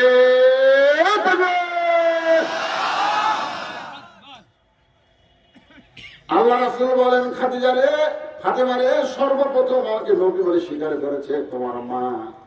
আমার মনে হয় এই ঈমান গ্রহণ করার বদৌলতে, আমাকে নবী স্বীকার করার বদৌলতে আল্লাহ জান্নাতের পোশাক দিয়েছে। নবী নিজের হাতে খাদিজাকে কবরের ঘরে নামায় দিচ্ছেন, চোখটা দরদর করে পানি করতেছে। সবার চোখ ফাঁকি দিল, একজনের চোখ ফাঁকি পড়ে নাই, তার নাম হলো আবু বকর। ইয়া রাসূলুল্লাহ, আপনি যদি এমন করে কাঁদেন তাহলে আমরা কেমনে সহ্য করব? রাসূল বলে, আবু বকর রে, যে মহিষী নারীকে আমি কবরের মধ্যে নামাইতেছি, তিনি শুধু আমার বিবি ছিল না, তিনি হলেন আমার বড়। যতদিন মা খাদিজা জীবিত ছিলেন ততদিন রাসূল দ্বিতীয় বিয়ে করতেন। সবাই বলেন না, আমাদেরও বলেন। আপনারা বলেন তো, মা খাদিজা কত বছর বয়সে দুনিয়া থেকে গেছে? তখন নবীর বয়স কত ছিল? 65 বছর বয়সে মা খাদিজা দুনিয়া থেকে বিদায় নিচ্ছে, তখন নবীর বয়স হলো 50 বছর। বহুদিন খাদিজা বলেছে, হুজুর আরেকটা বিয়ে করেন, আরেকটা বিয়ে করেন, হুজুর আপনি জুয়ান মানুষ আর আমি বুড়ি মানুষ। আল্লাহ রাসূল খালি কবরে শোনা দেয়, আপনি খালি আমার বউ হলে আরেকটা বিয়ে করতেন, কিন্তু আপনি আমার দরদ, আপনি থাকা অবস্থায় আরেকটা করবেন। আর এই সারা শয়তান আসাদ নূর কয় আমাকে নবী নাকি কাম ভাব বেশি, এই জন্য বিয়ে করতে বেশি। চাপাত খালি সারার দুইটা মারা দরকার, বলে কোন কথা ঠিক না, শয়তানের বাচ্চা। নাম তো আসাদ নূর, নাস্তিক। আর একটা মারা যায় নিধুম মজুমদার, এই সারা অক্ষতে খালি আলেমীদের বিরুদ্ধে করা হয়, বলে কোন কথা ঠিক না।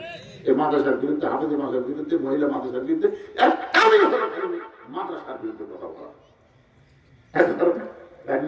এই সারা নিধুম মজুমদার করেছে, প্রাইমারি বন্ধ হলো, হাফেজি মাদ্রাসা খোলা থাকলো। তো নেতাও বাবা সেই রকম, ওর মুখে জুতা ভেড়াটাই সালা জানিস না, প্রাইমারি হলো নাপাক আর হাফেজি হলো পাক। করোনার সময় নাপাক গুলো বন্ধ হবে রে, আর পাক গুলো বন্ধ হবে না। ওই পাকের দোয়ার কারণে গোটা বাংলাদেশ থেকে আল্লাহ করোনা দূর করে দিচ্ছে। বলে কোন কথা দেখছি আমি জানেন, আমার যে কয়টা মাদ্রাসার দাওয়াত নেওয়া আছে, আমার অসুস্থর খবর শুনে হুজুর ছাত্রদের আমার করে দোয়া করতেছে। আমাদের মাহফিলে হুজুর অসুস্থ হয়ে চলাবি বেরা এই তোমার কারণে আল্লাহ তোমার এই মাঠে ব্যথা থাকবে যে মাঠে মাছ আছে করে যে মাছ তার মত এই মাসুম বাচ্চাদের দোয়া আল্লাহ ফেরত দিবি। আপনাকে কি মনে হয়? আপনি তো চেতনই পান না, আহ্বান দিলে আপনি চেতন পান। আমার এরকম হাবিজে মাদ্রাসা আছে, শোনেন আহ্বানের 1 ঘন্টা আগে হুজুরের উঠে দেয়, 1 ঘন্টা আগে। মাঘ মাসে শীত গেল, হেই রে শীত, এই শীতের মধ্যে ঠান্ডা পানি দিয়ে উজু করে এরকম তাহাজ্জুদ নামাজ পড়ায় 4 রাকাত করে নামাজ পড়ে মাদ্রাসায় যারা দান করে, মাদ্রাসায় যারা সহযোগিতা করে, মাদ্রাসার দিকে যাদের নেক নজর আছে তাদের সকলের বাপ মা আত্মীয় স্বজন তাদের জন্য এই বাচ্চাদের দ্বারা দোয়া করায় নেওয়া হয়। এদের দোয়ার কারণে বাংলাদেশ একটা গরিব দেশ থেকে করোনা দূর হয়ে গেছে। জোরে করে কথা ঠিক কিনা? এরা হলো দোয়ার খনি। এই বাচ্চারা যখন রাস্তা দিয়ে যায় ওদের পায়ের তলে ফেরেশতারা নূরের পাখা বিছায়া দেয়। ওরা যখন হেলে দুলে কোরআন তেলাওয়াত করে চক্ষু বন্ধ করে দেখে এরা যেন জান্নাতের পাখি পবিত্র হয়ে ঝুঁকতেছে। দেখছেন কোনদিন? মাঝে মধ্যে মাথায় আসবে এগুলো পড়া দেখার মধ্যে মজা বাইরে।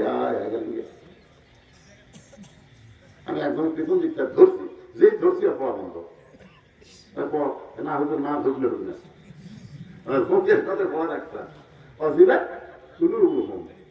ইন্নামাল মুমিনুনা আল্লাযীনা ইযা যুকিরাল্লাহু ওয়াজিলাত কুলুবুহুম ওয়া ইযা তুলিয়াত আলাইহিম আয়াতুহু যাদাতুহুম ঈমানাও ওয়া আলা রাব্বিহিম ইয়াতাওয়াক্কালুন। রাত 1টা হোক, 2টা হোক, 3টা হোক, রাসূল তো রাতের বেলা কলেমার দাওয়াত দিতেন, বুঝলেন না? প্রথম কোনদিন এসে খাদিজা বলে ডাকতে দেওয়া লাগেনি। নবী দরজার কাছে দাঁড়াতেই খাদিজা দরজা খুলে আল্লাহ নবী চমকে বলে, খাদিজা কোনদিন আপনাকে ডাক দেওয়া লাগবে না, আমি দরজার কাছে আসছি, দরজা কেমনে খোলেন? খাদিজা বলে, রাসূলুল্লাহ আপনি যখন কলেমার দাওয়াত নিয়ে রাত্রেবেলা বের হন আপনি কি মনে করছেন আমি ঘুমাই? হুজুর গো আপনি না ঘুমাইলে আমি কোনদিন ঘুমাই না। হুজুর আমি সেই দিন একলা ঘুমাবো যেদিন আমার মৃত্যু হবে, সেই দিন আপনার আগে আমি ঘুমিয়ে যাবো। এর আগে যতদিন আমি বেঁচে আছি আপনি না ঘুমাইলে আমি ঘুমাই না। হুজুর আপনি যখন যান আমি তখন দরজার কাছে দাঁড়িয়ে থেকে আমার নাকটা লাগায়। আপনি হলেন নিষ্কাম্বর সুগন্ধ, আপনি যখন আসেন বুঝতে পেরে দরজা খুলে দিই। রাসূলুল্লাহ বলতেন রে আজ থেকে কে দরজার কাছে দাঁড়িয়ে থাকবে, কে আমার জন্য দরজা খুলে দিবে? নবী খাদিজা থাকতে মক্কায় ছিলেন, হিজরত করে যখন মদিনায় গেলেন একদিন মা আয়েশা ঘুম থেকে চেতন পেয়ে দেখে রাসূল তার কাছে নাই। সেদিন আয়েশার কাছে কিন্তু নবীর থাকার রাত। নবী আমার বিবিদের জন্য আটা করে দিতেন। সোমবার দিন মা আয়েশাকে রাসূল দিয়েছিলেন আমি সোমবারে তোমার কাছে থাকবো। সাউদা বলল, ইয়া রাসূলুল্লাহ আমার বয়স হলো 83 বছর। হুজুর আমার যে রাত দিয়েছেন ওই রাতটা আয়েশাকে দেন, কারণ 83 বছর একজন বুড়ির তো স্বামীর দরকার নাই। রাসূল বলে, সাউদা রে তোমার স্বামীর দরকার না হলেও তোমার খেদমতের দরকার আছে। রাসূল প্রত্যেকদিন সাউদার ঘরে ঢুকতে ঠিক মতো গায়ে কাপড় আছে কিনা, মাথা তলে বালিশ আছে কিনা, এগুলো সব খেদমত করতেন। আল্লাহ রাসূল মাইশার সোমবার দিন গভীর রাত আয়েশা চেতন পায় দেখে রাসূল নাই। বিন শাররিল ওয়াসওয়াসিল খান্নাস, মনের মধ্যে শয়তান ওয়াসওয়াসা দিছে নবী হয়তো অন্য বিবির ঘরে গেছে। মাইশা ঘর থেকে বের হয়ে প্রত্যেকটা বিবির দরজায় গেলেন, না টানলেন কিন্তু সুগন্ধ পেলেন না। আয়েশা চমকে গেল, তাহলে নবী গেল কোন জায়গায়? খুঁজতে খুঁজতে দেখে বাড়ির একটা কোনায় আল্লাহ নবী কাঁদতেছে মক্কার দিকে মুখ করে, আর মাঝে মধ্যে বলতেছে, খাদিজা রে হিজরত করে মদিনায় চলে আসলাম, আপনার কবরের পাশে আমি দাঁড়াতে পারি না, আপনি আমার ছাড়া কোনোদিন ঘুমান না, কবরে কেমন আছেন এই বলে কাঁদতেছে। মায়েশা পেছন দিক থেকে বলে, হুজুর একটা যুবতী বউ থুয়া মরা বউয়ের জন্য কান্দে, যুবতী বউ তুই মরা বউয়ের জন্য কান্দে। রাসূল আয়েশা রে, তোমরা সব বউ যদি আমাকে ছেড়ে যাও আমার এতটুকু কষ্ট হবে না, কিন্তু আমার খাদ্যাকে আমি এক রাত ভুলে থাকতে পারি না। কবরের মধ্যে দাফন করে সমস্ত সাহাবী যখন ফিরে আসে, এমন সময় নবী কবর থেকে নড়েন না, ঘন্টার পর ঘন্টা চলে যায়। আল্লাহ বলে, হাবিব রে, সবাই মাটিতে চলে গেল, আপনি কেন খাদিজার কবর ছাড়েন না? রাসূল বলে, আল্লাহ আপনি জানেন আমার খাদিজা খুবই দুর্বল, আমার খাদিজার মনটা খুবই দুর্বল। এত সময় কবরের পাশে দাঁড়িয়ে আছে, আপনি কি মুনকির নাকির পাঠাবেন না? আমি নবী খাদিজার মুনকির নাকির উত্তর দিবার চাই। আল্লাহ বলে, হাবিব রে, আপনি শুধু খাদিজারে একলা ভালোবাসেন? আপনি মনে করছেন আমি আল্লাহ খাদিজারে ভালোবাসি না? নবী বলে, আল্লাহ আপনি খাদিজারে কেন ভালোবাসেন? আল্লাহ বলে, দুনিয়া থাকতে যে মহিয়সী নারী কবরকে চিন্তা করে, যারা দুনিয়াতে কবরকে চিন্তা করে কবরের পাথর যারা জোগাড় করে টাকা অর্জন করে, আমি আল্লাহ তাদের কবরে মুনকির নাকির পাঠাই না, আমি আল্লাহ তাআলা মুনকির নাকির উত্তর দিয়া দে। ইমাম গাজ্জালী রাহমাতুল্লাহ আলাইহি বলেন, 5 ওয়াক্ত নামাজি যখন কবরে যাবে, কবরের মধ্যে সে যখন ঘুমায় থাকবে, এমন সময় মুনকির নাকির এসে বলবে, মান রব্বুকা, তোমার রবকে। ওই মুনকির নাকির কিন্তু ওই ঘুমন্ত মানুষকে ঘুম থেকে চেতন করতে পারবে না। নামাজ তার পক্ষে দাঁড়িয়ে বলবে, রে মুনকির নাকির, কাকে মান রব্বুকা প্রশ্ন করতেছ? তোমরা কি জানো এই মানুষটা সারা জীবন কয় ওয়াক্ত নামাজ পড়ছে? তোমরা কি হিসাব দিতে পারবা? মুনকির নাকির বলে, আমাদের তো ক্যালকুলেটর নাই, কেমনে হিসাব দেবো? এবার নামাজ বলে, রে মুনকির নাকির, সারা জীবন কয় রাকাত নামাজ পড়ছে তাও কি বলতে পারিস? তাও তো জানি না। যে লোকটা মসজিদের মধ্যে গিয়া নামাজের নিয়ত করার পরে বলে, আলহামদুলিল্লাহি রাব্বিল আলামিন, যে লোকটা রুকু দিয়া বলে সুবহান রাব্বিয়াল আযীম, যে লোকটা সিজদায় গিয়ে বলে সুবহান রাব্বিয়াল আলা, যে লোকটা দুনিয়াতে নামাজের মধ্যে এতবার রব রব রব করে দুনিয়া থেকে কবরে এসে কেবল ঘুমাইছে, তার ঘুমটা নষ্ট করে মান রব্বুকা প্রশ্ন করিস কেন? মুনকির নাকির বলে, আল্লাহ তোমার বান্দাকে মান রব্বুকা প্রশ্ন করলে নামাজ দেখাবা খেপছে। আল্লাহ তাই মুনকির নাকির যে নামাজি হইয়া কবরে আইছে, ওই নামাজি তার রবের উত্তর হয়ে গেছে। প্রশ্ন করবো, আমার দিন ওটা, তোমার দিন কি? হ্যাঁ, আল্লাহ কোরআনে বলেছেন, আকিমুদ্দিন, দিন কায়েমের আন্দোলন করা লাগবে। বাজান, আজকে মুসলমান ইমান হরণ করার জন্য বহু শয়তান বাংলাদেশে বসে আছে। জোরে কথা কন না কেন? এই শয়তানদের বিরুদ্ধে আমাদের দিনকে কায়েম করার জন্য আন্দোলন করা লাগবে। দরকার হলে জেল জুলুমের মধ্যে যাওয়া লাগবে। কি করবে? পারবে না? তাহলে হুজুরাই যাবি আর আপনার খালি মজা নেবেন। একজন আমাকে বলে, হুজুর জেল খারাপ সুন্দর। আমি বললাম, আমার গাড়িতে তো কি আছি, 1 মাস জেলত থাকলে বহু মাও ঘুরে। মানে হুজুরা খাটতে শূন্য, বুঝলেন না? আকিমুদ্দিন, যারা দিন কায়েমের আন্দোলন করে, মান সাআল্লাহু তাআলা আশ-শাহাদাতা বিসিদকিন বাল্লাগাহুল্লাহু মানাজিল আশ-শুহাদা আই মাতা আলা ফিরাকিহি। রাওয়াহুল বুখারী কিতাবুল মাগাজি। ইসলামে আন্দোলন করে বাংলাদেশে কোরআন দিয়ে চলুক, শয়তান আইন না মানে কোরআনের আইন মানবো, এই নিয়তে যারা আল্লাহর আন্দোলন করে, যখন কবরে যাবে দিন কায়েমের আন্দোলন বলবে, সারা জীবন আমার জন্য কত কষ্ট করছে, তাকে আবার প্রশ্ন করা লাগবে। আল্লাহ বলবে, তার ইসলামে আন্দোলন আছে, তার 2 নম্বর উত্তর হয়ে গেছে। সুবহানাল্লাহ। 3 নম্বর প্রশ্ন করবে, আমার নাবিটা তোমার নবীকে। নবী দূর থেকে দূরে এসে বলে, মন কিনে গেলে 1 নবী সম্পর্কে প্রশ্ন করতেছিস, আর মুখের দিকে থাকা। এই দাড়ি খাওয়ার জন্য কত পুলিশ ধরতে জানি, এই দাড়ি খাওয়ার জন্য বিএমপি তঙ্গিত আছে, এই দাড়ি খাওয়ার জন্য যুবক মানুষ চাষা করে রাখছে। এক মেয়ে আমার কাছে, হুজুর আমার স্বামী এত সুন্দর, আমি যখন স্বামী নিয়ে বাইরে যাই, মেয়েরা এখানে আমার স্বামীর দিকে তাকা থাকে, একটু দোয়া করেন তো হুজুর। আমি তখন আমার দোয়া দিয়ে তোমার স্বামীর থেকে মেয়ের চোখ ফেলে যাবি না, কি করা যাবে? তোমার স্বামী চাষা বানা, যে বলছে চাষা বানা, তখন বলছি হুজুর আপনি একটা আলে মানুষ, আমি কি চাষা কভার করছি? চাচা বানাবার কথা, চাচা কিভাবে বানাবো হুজুর? দাড়ি ছোড়ার ব্যবস্থা করো। হাত পাও ধরে স্বামীর দায়িত্ব আছে, এখন দাড়ি চালাগুলো আছে। ওই মেয়ে আমার একজন মোবাইল দরকার হুজুর, আলহামদুলিল্লাহ হুজুর, আমার স্বামী কিনা ঘুরি, কোনো মেয়ে আমার স্বামীর দিকে তাকায় না। তুই একদম তাকে সালাম দেবে, চাচা কেমন হবে? তখন চাচা করে তারা কইলে শান্তি হয়, চাচা ভাবে কোনো খারাপ হবে অনেক বাপ দাঁড়িয়ে থাকা তার গরমের ভাই কয়, বেটা দাঁড়িয়ে থেকে তার চাচা কয়, কয় না ভাই, কয় না? এই শূন্য দাঁড়িয়ে নিয়ে তারা কবরে যাবে। রাসূল বলবো আমার সুন্নত নিয়ে যে কবরে এসে ও আমার নবী বলার আগে আমি নবীটাকে উম্মত বলে স্বীকার করে নিলাম। আল্লাহ পাক আমাদের সকলকে আলোচনা মোতাবেক আমল করার তৌফিক দান করুক, সকলে বলে আমিন। আমার জন্য সকলে দোয়া করবেন, অসুস্থ মানুষ আপনাদের জন্য আমি দোয়া করবো ইনশাআল্লাহ। আস্তাগফিরুল্লাহ الذي لا اله الا هو الحي القيوم واتوب اليه لا حول ولا قوه الا بالله العلي العظيم اللهم امين اللهم انت السلام ومنك السلام تبارك يا ذا الجلال والاكرام اي الله মাগরিবের নামাজের পর থেকে সোয়া 12টা পর্যন্ত দীর্ঘ সময় তোমার বান্দারা বাড়িঘর ছেড়ে জান্নাতের বাগানে বসে আখেরি মোনাজাতে আমার সঙ্গে দোকানে হাত তুলে আমিন আমিন করতেছে। আল্লাহ মেহেরবানি করে আজকের মাহফিল আমাদের সকলের হেদায়েতের জন্য, নাজাতের জন্য, জান্নাতের জন্য কবুল করে নেন।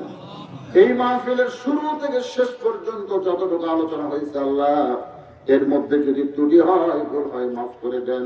এর যে হাদিয়া মঞ্জুর করেন সোনার মদিনায় নবী পাকের রওজা মুবারকে আল্লাহ কবুল করে নেন। তামাম আম্বিয়ায়ে কেরাম, আসহাবে কেরাম, তমাম পৃথিবীর মাটির নিচে যত মুমিন মুমিনা শুয়ে আছে আল্লাহ সকলের কবরে হাদিয়া কবুল করেন।